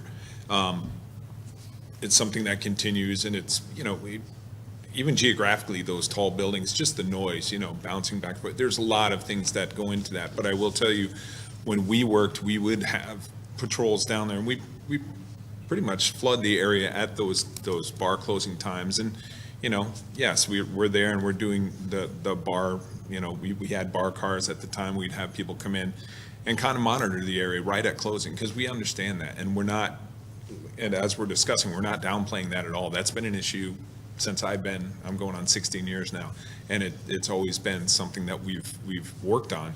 But I know in my capacity, when I was on patrol, we talked to those bars. You know, we had bars down there, and they've changed management a couple of times and owners, but we'd have them close the windows. We'd have them take it inside. We'd go in there and talk to them and say, hey, guys, it's getting up there. That noise needs to come down. And I think when we took that approach, where we actually one-on-one, person to person, say, hey, I know you have a business to run here, but it's getting a little loud. You know, we got to know, and I think that's part of our, you know, I hate to keep going back to our community policing, but when we have these issues, and granted, you know, a lot of our community policing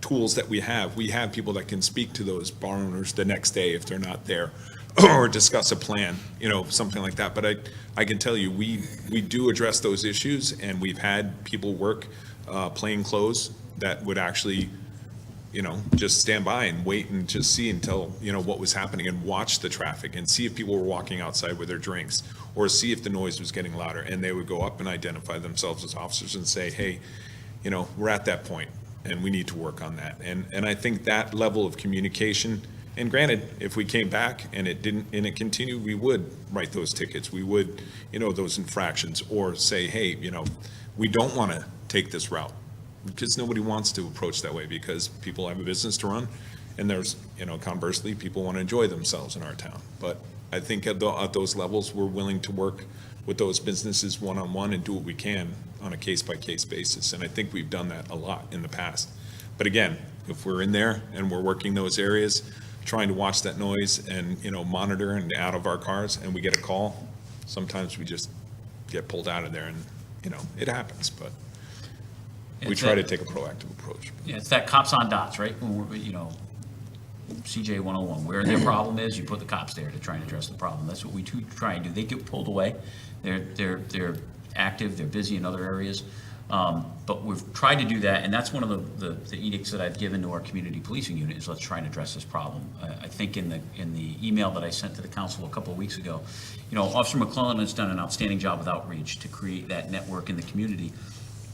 Now, the next iteration of our community policing is going to be the problem-oriented policing, addressing these things, and they've already started working on that. And I would say that predated even the arrival of Officer Afifi and his new assignment. That story I told you about, the meeting we held in this room with all the liquor establishments, I mean, that's by and large where that noise is coming from, right? They may have bands shut down at a certain time. There are zoning regulations. Our zoning officer, we work hand in hand with, making sure that they comply with that. There are things that we can do as a police that we should be doing, and we do, but they're part of that solution as well. You talked about parking, and again, Mystic is successful right now, and I would say even during my tenure as chief, it has grown. It is more, there are more businesses down there. It's more attractive to go down there. People enjoy it. If you live in Mystic, you value that neighborhood you live in. You value that whole community. But there's people that are coming from all over the Northeast and farther to visit there as well. Again, not to double down on it, but there's a parking problem in Mystic. We know that. We've known that for years. We've got to do something to address it, because I think it creates cascading effects. And we know what the problem is. It's not a secret. We know what it is. And it does create problems with noise. It does create additional traffic. It does create congestion, and those all factor into one another. If a person over imbibes at a liquor establishment and they go out and they cause a fight, yeah, we know how to handle that. We arrest them, right? That's we get a report. It happens. Whether it's in downtown Mystic or LA or New York City, that happens. And sometimes people that maybe have had too good of a time may be a little bit too loud when they're leaving. That is why we also try to have that partnership with those businesses to educate them on what the rules are. But we have a congested area that's very popular, that has limited amounts of parking, and people are outside during this weather. The neighbors that probably are hearing this noise have, like I would have if I were living down there, having the windows open. So there's things that we are trying to do, but it isn't exclusively a police problem. It's certainly something that we need to work in concert with other organizations. And part of that too, and that was getting back to something I mentioned before. I met with the chamber. I brought that up with the president of the Chamber of Commerce, saying, hey, these are, what can you do to help us out on this? Can you maybe have a discussion, because we're getting a lot of pressure from neighbors about some concerns, and we want them to have a thriving business. I want them to be successful. I know you do too. I mean, we've attracted some great places to go, and I like going down there myself. But it's one of those difficult. With the good, you're going to get some of the bad, and our job is to try and keep that bad from not being too bad, right? Prevent the crime rather than the absence of crime there helps to justify what we're doing. So I don't know if I gave you a script of exactly what we need to do. No, you but gave me just some- plenty of detail. I appreciate it. Just one last quick question. The number of citations, has it grown over the past few years, and do you issue an Yeah. abundance of them out every year? Or? It has, in the last couple of years, we have community service officers, and one of their primary functions is to do that when we put them out there. They're a part-time employee. We utilize them when they're available, and we can get them in. They're telling me the same things that I already know. Some of it's difficult to enforce, and there is, case law. We used to be able to go out, if you were doing parking enforcement, you had a long stick with a chalk on the end, you chalk the tire. That way you knew how long that car had been there. And you go back, and when you see that chalk is still there, you give them a ticket. Can't do that anymore. It's considered a seizure. At least the most recent case law considers that a seizure. That's why having that turnover is sometimes difficult. And again, we know what the problem is, and we've talked to businesses. We've tried to create avenues for them to have off-site parking. But people default to human nature, right? If I can park 2 miles over there and have to walk to work for the next 8 hours, or I can park right there, I'm gonna park right there. But that's the problem. This was before we did this whole parking analysis. We had anecdotal information that told us that was what and even as recently as last week, talking to one of the CSOs who had an argument, had a business owner come out and give her a hard time about a ticket that she gave to one of the employees. It was an employee that was parked right there all day in front of the business.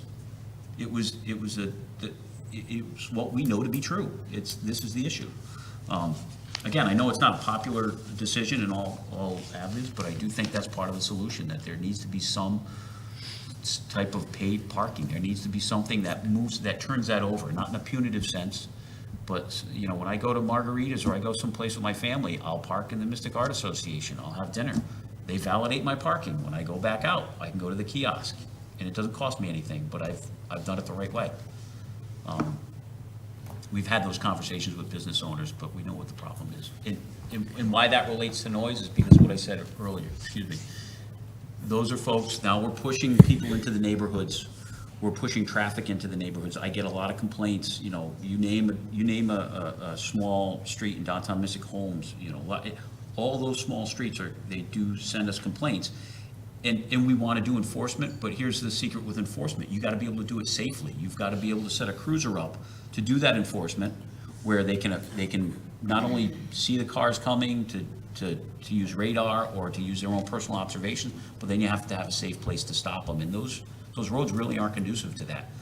So the reason it relates to noise is you increase traffic, you get that people driving around downtown Mystic looking for a spot, speeding through the roads, or if they do find a spot that's farther out, they have to walk. And at that 1:30, 2 o'clock, when they've maybe had a couple too many beers and we want our officers out there enforcing the OUI laws, they may be walking back to the cars, having a conversation like I'm having with you right now, that's heard all over the neighborhood because the sound is carrying, the noise is louder. And in the noise ordinance specific to that, how are we going to detect that? How would this fix it? It wouldn't, because we'd have to have an officer run out there, gauge the noise of people talking at that particular time, as opposed to if we were able to identify the people, if it's suitable, if it's necessary, give them an infraction for creating a public disturbance because they fit the statutory definition of it, we can utilize that. Just to follow up, the number of citations for public disturbance, have those been increasing, and how many of those are issued? I don't have that number for you right now, but I can get it. But yes, That'd we be do, great. we do relatively frequently, although not every time we go to a disturbance or not every time we get a noise complaint do we issue an infraction. Most of the time it's, especially if it's a business, and that's another one of the conflicts that was pointed out by one of the lieutenants, is who do you issue it to? If you get called to Joe's Bar and Grill in downtown Mystic and they've got a band playing and the band is too loud, do you issue it to the manager? Do you issue it to both? What's the right, how do you handle that? And in the past, we've navigated those channels with the state infraction for creating a public disturbance, but it does create some of that conflict. But I don't have the number, but I can get that. I can get Yeah, it that's fine. time. Maybe that's just an area that if there were more disturbance, more citations for those, because those are the concerns I'm hearing. So If most there of were the more time- issued, would that Sure. prevent, preventive maintenance on the Yeah, issue? most of the time, we get voluntary compliance, right? If the first response isn't typically, and Rich, maybe you can speak to this, we'll send it, we got a complaint, hey, go to Joe's Bar and Grill because there's a lot of noise coming in there. Officers will go, hey, turn it down. If I have to come back here, you're getting an infraction. Or I'm gonna, and usually that does the trick. It does. That's usually, and like I said earlier, it's usually the, having that frank conversation, and not an aggressive approach, but like, hey, we understand you're running a business, but you're at that point, people live around here, and usually they would understand. But there have been times when we'd come back and, maybe the manager's not on duty, whatever it is, and people have taken it upon themselves to just say, whatever, we're just gonna keep the music cranking, and, we do the infraction or whatever, necessary step. But we've had those discussions, and I know I have had personally, and just having that approach and being able to talk, it's just like anything. If, neighbors are fighting, I would always say, did you talk to your neighbor before calling me? So we have those conversations one-on-one, excuse me. And I think a lot of officers, that's their go-to, their first approach is just to have those discussions and be like, hey, we're at that point. So, but I think, and I'm not downplaying at all what you're proposing, because I get it. It's been going on, it's downtown Mystic. It gets up there sometimes. So we understand, but I think with our approach and our common sense approach to it, I think, that is a tool we can use, and the chief can attest to those numbers, I guess, at some point. But I think a lot of times it just doesn't, that's usually not necessary. They usually just say, sure. And that may give you a bit of a false number too, because some of those things aren't reported. So just take, for example, a couple of people come outside of Joe's Bar and Grill, and maybe one of them's been overserved, and he's being a little loud, and maybe a little bit of liquid courage, and is trying to just be boisterous, and an officer goes up, and I've heard it in so many different venues in the last several years. The officer's job is to de-escalate, right? He's going to try and calm that person down. Issuing a citation right at that time probably isn't going to achieve that. If he achieved the ends that he wanted, which, hey, come on, time to go home. His buddy takes him along, and that problem has resolved itself. That's not a person that we're going to have to take into custody. It's not a person that we're going to have to issue a summons to. And, if we start going down that road, do they get more belligerent? Does it become something more than just an infraction? We've created a solution to that problem that doesn't necessitate the issuance of anything.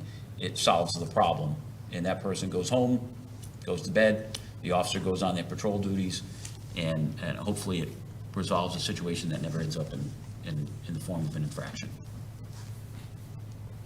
That's almost it. Thank you. All right, thank you. Counselor Jones?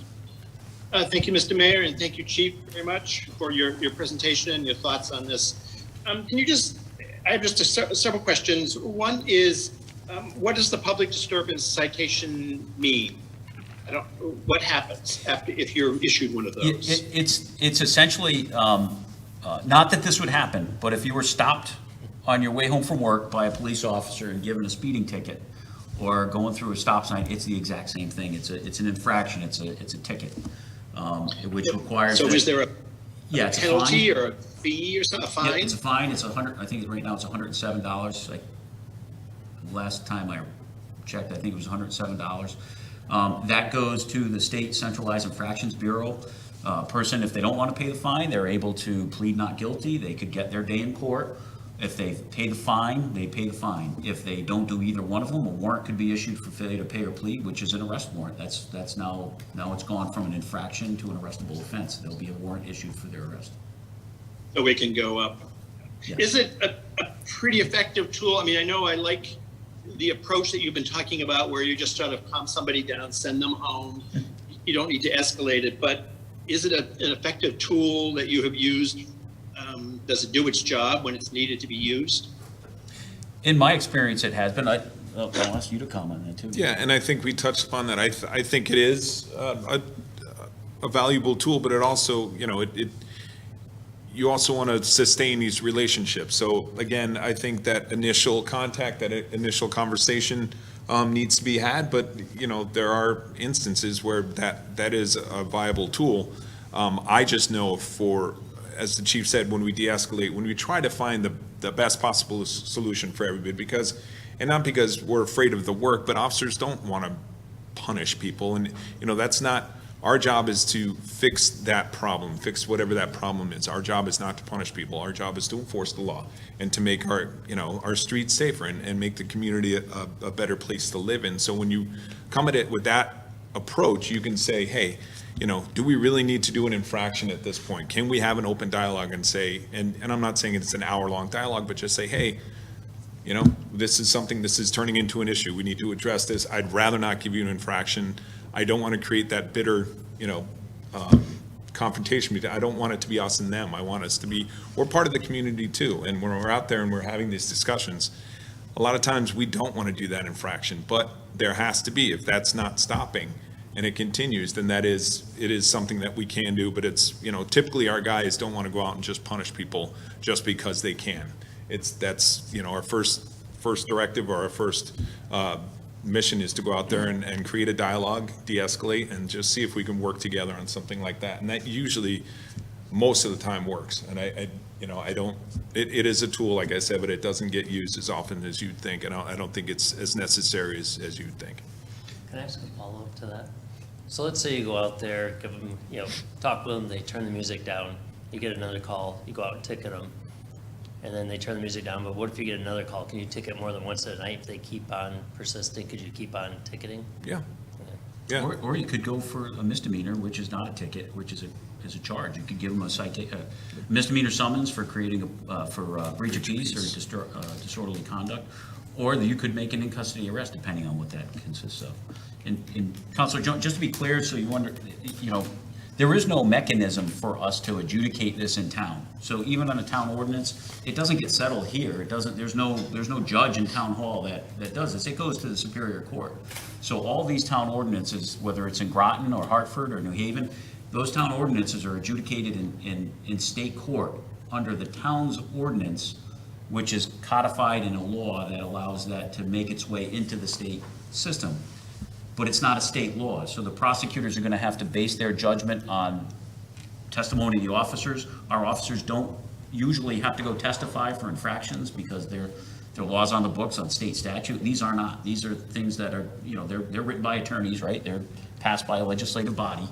But it's different than going into state court on a state citation, a state violation. It's depending on the. So I guess what I'm gathering here is that, let's say a business didn't turn down its music and you issued one of these, a citation, is the officer writing a full report at that time? So Sure. later on, when it does go to the state court, they don't know what the noise was or even how it was. How do they know? Is it from the officer's own recollection, or is he writing a report? He's writing the report. We also have body camera footage now. That's helpful. He's, based on his own personal observations, or maybe the statement of a person that gave it to him. If it was a neighbor saying, I've had it, Joe's Bar and Grill, every night they've got a band. I've just had enough. Tonight they're loud. I want you to listen to this. The officer responds. They make their own independent observations, or they take a statement from the person making the complaint. That's all submitted as evidence. It's all stuff that's going to be used as the basis of meeting the elements of the crime. And maybe this is, Mr. Burt, maybe you can answer this question. The document that we had in our packet, which is sort of a sample noise ordinance, where did that come from? Is that from the 2018 efforts, or is it something new? That was from the 2018 effort. There's a lot of these ordinances are very similar, so I think we basically took a template that we saw other towns used.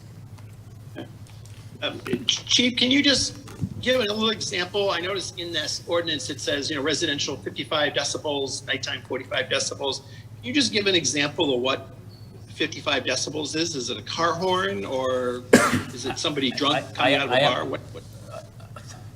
I may not be the right person to answer that. My wife says I have selective hearing. I'm not sure what she means by that, but I take it to mean that sometimes I really don't know. I don't know what that 55 decibels equates to. I know that there's, the one anecdotal thing I've gotten here from one of our lieutenants, he says, daytime 55 decibels is equivalent to a refrigerator or moderate rainfall. I assume that based on what his research was, that's true. I don't really know what that correlates to. And again, that would have to be part of the training. It would have to be part of the calibration of the device that we utilize. I think it seems like there's an awful lot of judgment that goes on in something like this, that I know at nighttime sound carries a long ways, and we're certainly not going around measuring the refrigerators for their noise at nighttime. So it may be car alarm that doesn't shut off or a band that doesn't stop playing, but Sure. it seems like there's a lot of judgment that has to go on in trying to determine what is at certain levels at that time. And if it's not going, then like nobody knows what it is. Well, it's that legal phrase, I know it when I see it, right? It's, as was once quoted, if it's excessive noise, depends on the time of day, are we gonna get into the point where, your neighbor's having a swimming pool put in, so you got an excavator out there, and you don't like the fact that he's having a swimming pool put in, so you're gonna call and say, this, it's over the decibel level. I guess my comment on all this is I really like what you're doing in the direction that you've been going with the community policing. I think it's very positive. You made a direction for our force to do that. You spent a lot of effort on it. We have social workers, people to help with that. And it seems to be the general theory or attitude of how you run, the Groton Police Department, which I think is commendable, and I like that direction. Is there any tool that you would like to have in that direction that you don't have in the moment that would help you with noise things or other things?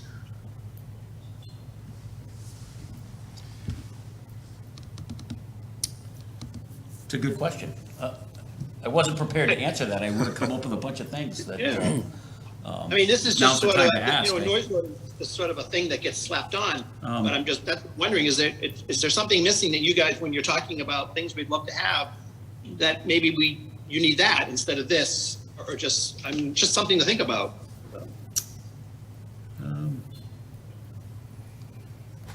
You don't have to answer it right now. No, that's, I'm trying to give that some thought, because, we do want to impact these problems. We do want to, listen, I think our community policing program is on the right track. Enhancing that is always great, but we balance that with doing the other stuff that we need to do. And I'm sorry, and Counselor, and you had mentioned, do our officers do reports on this? I just want to touch on that too, because when we have a history, and a lot of times that's, we can talk to our dispatchers and say, we've talked to this bar. Yeah, we were just there last night and we talked to them 3 times. Or, we do that as officers. We see that behavior or those behaviors and we follow up on that. Is there any history there? I can go in there and look at the previous officers, what they discussed with that manager or with the bar owner or whoever, the employees, and say, okay, we've talked to these people this many times. Now it's time, hey, let's get our community policing folks together. Let's meet with this manager or this business and say, hey, this is becoming an issue. And, I would like to, that was an interesting question, is what tools could we use? But I will say, it's just that constant follow-up with our officers, knowing that history that's happening at that specific bar or even in that specific neighborhood. We've had neighbors go at each other, turn speakers towards each other and, attack each other with noise because they knew there wasn't an ordinance. Well, guess what? We had other avenues, which we've discussed. So, and we did that. So I think knowing the history, and if we have to keep going to these repeat, locations, that's a tool we have too. And we can articulate that, hey, even in our infraction or our summons, whatever step we take, if it goes to that point, we can say, look, we've been here this date, this date, this date, this date, warning, warning, warning. Okay, here we are. So I think, again, and we've talked about it, and the noise ordinance, we understand why that's being asked. But I think if we do our due diligence and we do our follow-ups, and we look at the history at some of these places, being able to articulate those things and say, look, we've done all we can. We tried to do the best we can. Now we're at that point. Okay, guess what? It's time for an infraction, summons, whatever. So I think that's probably, and coming from some of my experiences as a CPO, I think that's one of the better approaches we can do when you have that history and you can articulate it. And just to be clear, we won't. No, go ahead. I'm sorry, Chief. I'm sorry, whatever happens, whether there's an ordinance or not, I don't want to give a false sense of hope that we will eliminate any problem. We don't, we will not eliminate the fact that there'll be noise complaints at some point in the future, regardless of what happens, whether it's an infraction under state statute. There will still be some, but our job is to try and minimize that and to have a positive impact and work. There's great points that Sergeant Sawyer brought up that I think he's right on the money with. We don't want to create conflict between neighbors. We want to make sure that we enhance the business environment, but we want to do that in a measured way and work with other entities, both town staff and outside organizations, to make sure that we educate people that if they violate this, they may get a base on balls the first time, but if there's a history of it, we're going to try and address that. And we've done that with varied success. We've done that with some businesses that we had chronic complaints with for a long time that we no longer get complaints with from the neighborhoods. But we've had other places that we've had issues with for a long time, and we've undertaken some other actions in concert with the town manager's office and maybe some legal representatives from time to time. Okay, all right, I guess my final comment is I'm in favor of what you are currently doing and the way that you're approaching community policing. I'm not in favor of a noise ordinance, and I think, if you need more tools, let us know, and we'll try to support that, to give you the tools you need to do the job, but I like what you're doing in the direction that you're doing it, so, thank you. Listen, the only tools, and I've said it, and I know it comes with, I really hope the council will seriously consider doing something about the parking issue. We've been talking about it far too long. That I know it doesn't directly talk to the noise, but that's one of those tools that I'm hoping you will at least consider and talk about and discuss. Thank you. Counselor Bordelon? Thanks. Yeah, the parking, I see Stonington voted again and they did not pass, so it's kind of, it leaves me kind of just there, hard to make a decision when we don't have the joint effort, so it's kind of put on the back burner until something else resurrects again for me. I mean, I think it has to be a collaborative effort.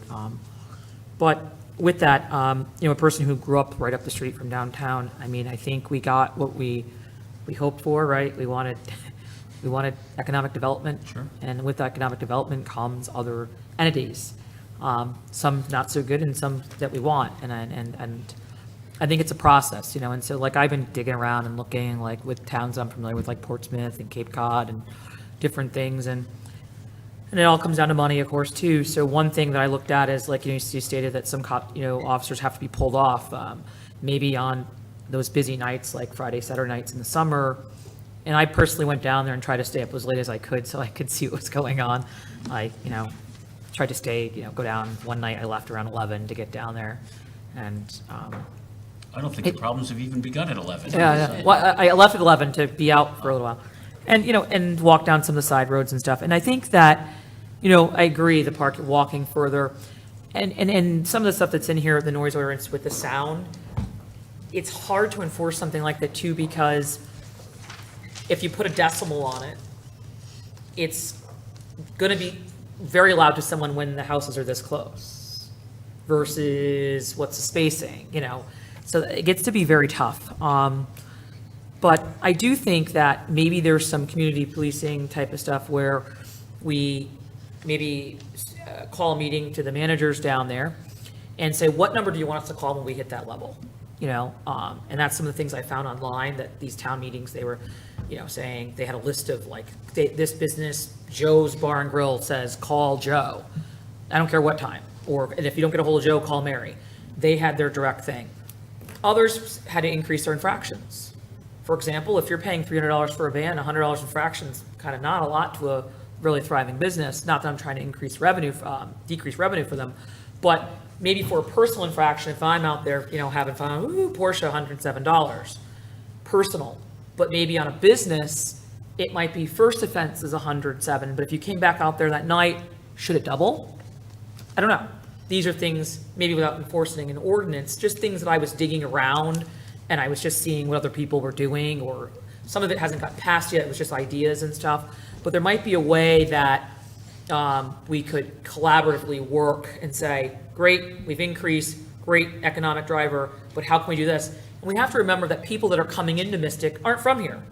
So they're used to having a good time in Cape Cod and different areas where they're allowed to do what they're doing. And I'll take my second turn and talk. But just, I was trying to think outside the box of what things could we try? And Thank you. I'll talk at my next turn. Counselor Franco? Thank you. If you can just put me down. So I was on the 2018 council at that time when we had this full discussion. And not to diminish the issue, but I am not hearing an increase in noise complaints. As what you've said, I have heard a change in which business the complaints seem to be coming from, or the area that they seem to be coming from. And as you said, it used to be one business, took care of the issue. I haven't heard complaints about that one place. Now it seems to be another place, or an area. So My question, I have a few questions here. Let me start with, can the PD enforce zoning enforcement regulations? No. So if the noise is after a certain time that's notated in the zoning, or they're using a deck after hours, which is in the zoning, or they're having a band, which is in the zoning, how do you handle this? Because it's a zoning regulation. It's not something that we enforce, that's a zoning officer, that's a The civil action. loudness, the loudness would be. No, I'm that's- asking just the zoning regulation is being violated. No, we typically don't enforce any zoning. The noise, as the town manager was pointing out, that could rise to a level, like if there's No, a I get zoning that part. regulation that says, I'm just trying to stick specifically on the zoning regulations, not the noise. I understand the noise part. I'm asking the zoning regulation. no, we don't enforce zoning.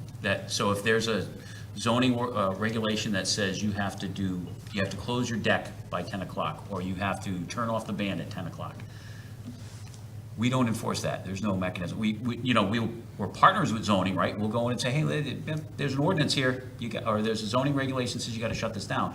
But the zoning enforcement officer is the person that handles that. So any of those zoning regulations they're not criminal violations, they're not things that we do, but we do work with, town zoning officials. And many times they'll go out with us, we'll go, accompany us to calls, but we don't have the authority to enforce zoning regulations.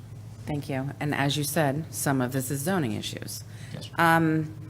So if there was an ordinance to be created, would you use sound meters? Is that how you would? We would have to. And you had mentioned calibration, certification, and can you go in a little bit about that? Yeah, like anything that we do, it'd be an increase in training. We'd have to identify officers to do that. We'd have to make sure that we get whatever the training is required, and I don't know what all that training consists of. I just know some of the research that we've got here. It'd be, the purchase of the equipment would be several thousands of dollars. It would have to be calibrated annually. It's just like a radar set. When you issue someone a ticket with a radar set, when I was brand new, you'd have to get the tuning forks out, hit the tuning forks at the beginning of your shift, make sure it's working. Everything you wrote that shift, you'd have to get the tuning forks out at the end of the shift to make sure that it was still calibrated. Every 6 months, we'd have to send it out for calibration like we do now with our laser sets and radars. It would have to go to an independent organization make sure it's certified and within tolerances. Again, cost for officers to be trained in that, potentially overtime. And I do think, as I was talking with Councilor Jones before, we're not doing it under state statute, we're doing it under town ordinance, so the officer's gonna have to go testify to that, right? Why did you issue the infraction to Joe's Bar and Grill? Well, here's why, here's the stuff, explain that, and it may or may not be a prosecutor that's familiar with this, so the onus would be on that officer in the town to really push forward as to why this was a violation of that town ordinance. And then it's prosecutorial discretion if the prosecutor wants to move forward with it or not. All right, and has the state or the state's attorney have any opinion on sound meters, do you know? I have not had that conversation. I don't know that they would, I don't want to speak for the state's attorney's office. They're certainly not under my purview. They're an independent organization that would have to decide whether it's something that they support or not. So I had a neighbor down the street on a cross street who had a noise ordinance issue. And it was done intentional. It was intentionally done to aggravate a neighbor. Sure. And they were brought up on, and I believe they were actually eventually arrested for this continued repeated problem that was going on there. And it was taken care of without a noise ordinance, and it was given infractions and whatever it was that was issued to this gentleman, and was taken care of. It stopped. So if there is, so can you tell me more about the disorderly conduct or the breach of peace and how you can enforce that in relation to a business, let's just say, that is being very loud, and you can't pick out which person it is that's being the loudest, basically? There's a couple of different ways. I mean, that's a state statute, again, 53A, 181, 182. There's elements of the crime, so we have to make sure each one of those elements of the statutory definition of breach of peace that are involved in that statute, what hits. If it's something, the easy one is there's a fight inside the bar, right? That's a breach of peace, could be an assault. easily to make an arrest on that. Officer may make an on-the-spot arrest. If there's something that may be more questionable, they have to gather more facts, they have to get more information to say, okay, here's the elements of the crime. Maybe it's beyond the typical, maybe it's a chronic problem, maybe kind of like what you're talking about. Officer could draft an arrest warrant affidavit, bring it to the state's attorney's office, have it reviewed, prosecutor sign it, bring it to a judge, and all of a sudden it becomes an arrest warrant.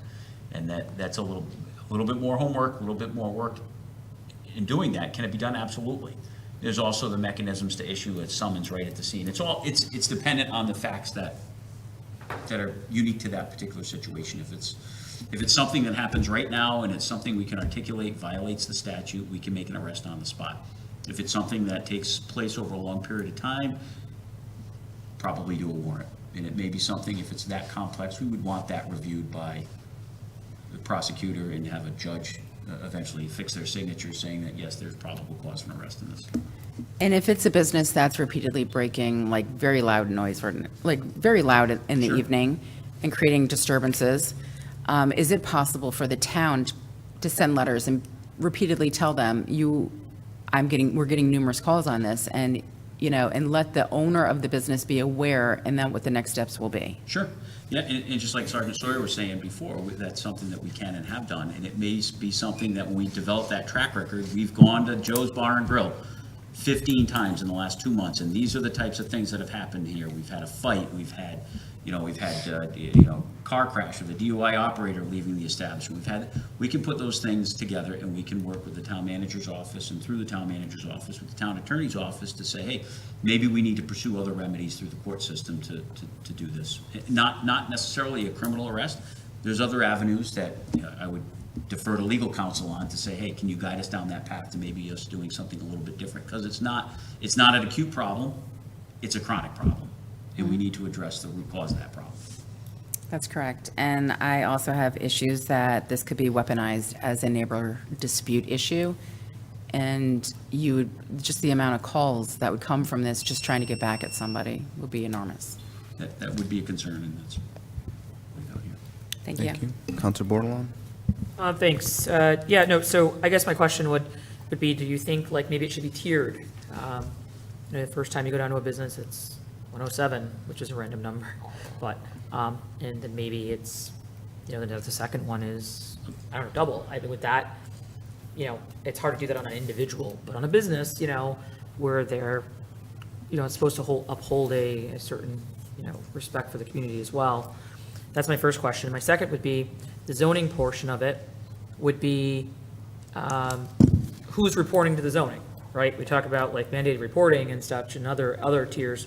I guess, how does our town function, if you go down and you're down handling something else and you look up and you see that the rooftop bar is still operating at 10:20, how would the zoning officials know that's happening if someone's not reporting it? So those are my two questions to start with. Like, is there a way that we should have a system where some type of trail is going to them so that then they can follow up on that? And so that's my question. I'll work backwards. So the zoning, we report that to them. If it's brought to our attention, we let them know. And sometimes it comes from me. If I read if I come in the morning and I see an end of shift summary and I say, hey, this is a problem, I'll copy them on it. I'll go to OPDS and I'll go to the zoning enforcement and give them some information. Sometimes it'll come directly from the officer. Sometimes it'll come from neighbors. They'll get calls independently. I'm not sure what you're referring to with the tiered. Are you talking about if the council decided to enact a piece of legislation that it would be a tiered approach? Yeah, I guess I'm just trying to understand, like, could it be? I mean, I don't know what our charter, I don't know what everything says, but like $107 for a business is, for a personal person, it's a little bit more, right?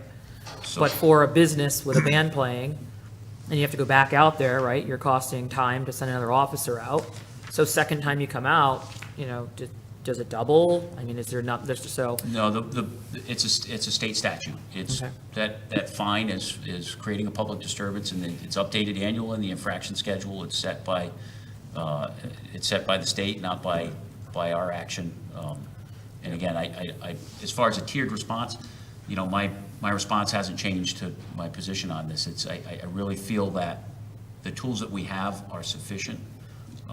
Enacting an ordinance, I don't know that would help much. I think it would, as was pointed out earlier, I think it would create some conflict, some unintended consequences that we weren't expecting.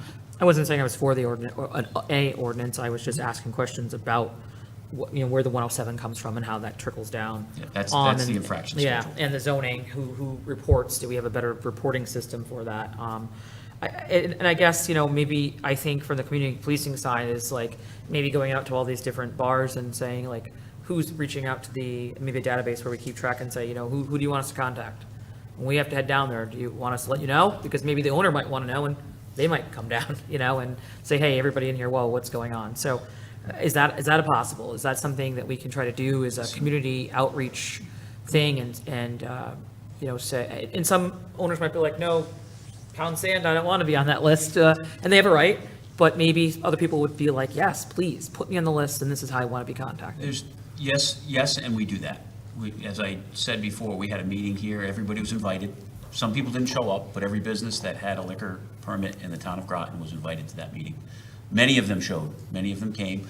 We put the ground rules in effect right then. We told them about these problems that we were having last summer and didn't want to repeat it that. We gave them, I stood in this room at the podium and said, we're giving you the recipe for success. Here's the game plan we're playing by. We're pulling back the curtain. There's no secrets here. These are the rules that you have to play by. This is what we're enforcing. We had the Liquor Commission in here. We had GASP in here. We had a whole host of people. So we did that, and we followed that up by our community policing efforts, making sure that we do educate. And quite frankly, we go to the managers when there's a problem. We go to the managers. I've personally met with some of them, many of them, not just at that meeting, but out in the field, going out and said, hey, we're having a problem. It needs to be addressed, so we're going to do something about it. We're working towards that. Do you want to be part of the solution, or do you want to continue being part of the problem? Some of those owners, they don't want, they're investors. They own the business. They want to generate revenue. Some of them don't live in Groton. Some of them own these businesses. They allow them to operate here, and they may be great business owners, great businessmen and women, but their interest is in making money. And they allow the business to be operated by their surrogates, the people that operate that business for them. That we do have that communication, but sometimes the owners are, we never see them. They may not even live in the state. So, My but last all question- those efforts we put forth on a regular basis. Thank you. My last question would be, like, is there any way to set it up where we had a designated officer down there on those nights and weekends where it's most busy that wouldn't be pulled, especially during release hours when the bars are closing or during those times? We do. We put officers down there. It may not be the same one every time, and there's scheduling, time off, and here's the bitter reality of police work. When do those times happen? They're usually Thursday night, Friday night, Saturday night, the weekends. Officers don't get Thursday nights, Friday nights, and Saturday nights off all the time. So when they get it, they're probably going to want to spend time with their family. So the on-duty officers take care of it. When there's an opportunity to put officers down there as a special assignment, we do that. It's not necessarily the same person all the time. But that's why, having our community policing folks here to kind of create that baseline, to create that common understanding, they're the ones that are there to educate it into educate those businesses and residents, but trying to have them down there when we can. We do try and do that, but it's not always the same people, but we do try to have that. And the last thing, what I got from complaints for people, it's not always the noise, it's a nuisance. It's the defecating in certain areas. It's, people vomiting and urinating, and, it's the whole package deal that turns into, a frat party, up and down the road.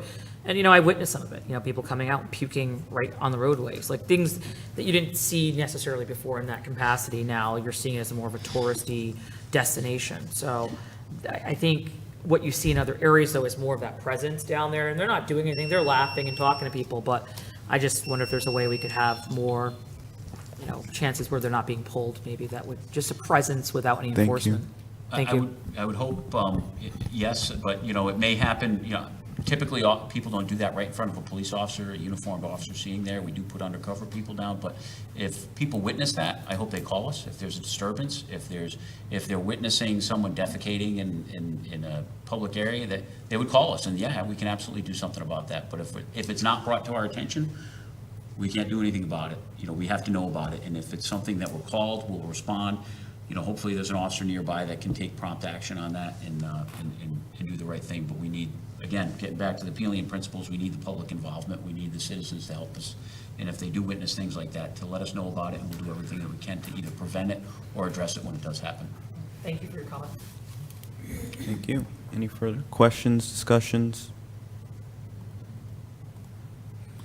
All right, seeing none, thank you for the, All right, for thank the you. information. Everyone have a good Thank you, night. everybody. All right, so we are on to, Are we giving any kind of direction? it didn't seem like there was much support for it. So I just wanted to confirm which way it was going. Thank you. Yeah, thank you. All right, thank you. Thank you. Thank you. On to the Pfizer tax appeal. Potential executive session plan. I don't know if the attorneys have anything before. What's that? I don't know if the attorneys want to say anything before.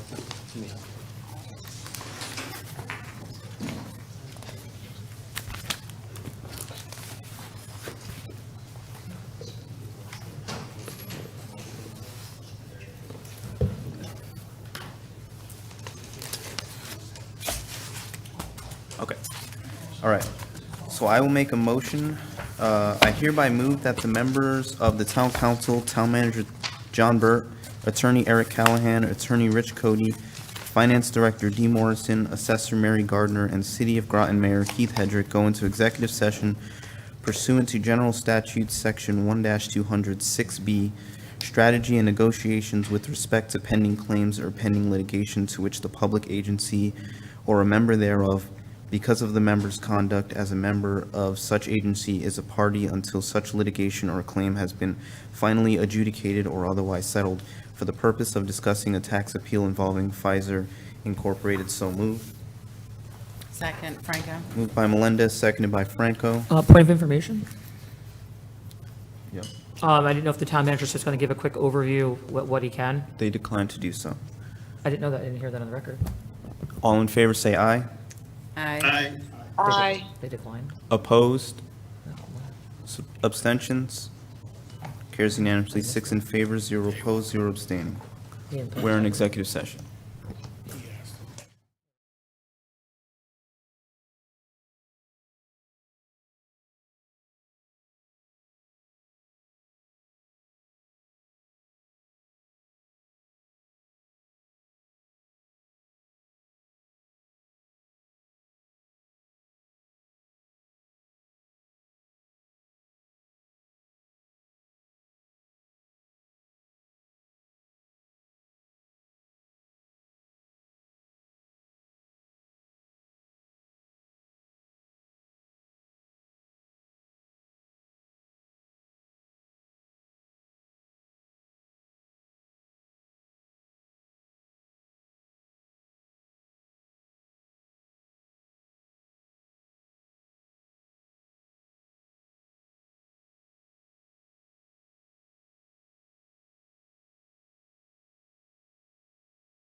All right, call us back to order. I don't know if we're on. There you go. All right. The council is back from executive session at 11:11. I'll entertain a motion to adjourn. Motion to adjourn? Second. Motion to adjourn by Counselor Bordelon, second by Counselor Franco. All in favor, say aye. Aye. Opposed, abstentions, carries unanimously. 7 in favor, Are we still? 0 opposed, 0 abstaining. We're adjourned at 11:11. Good night.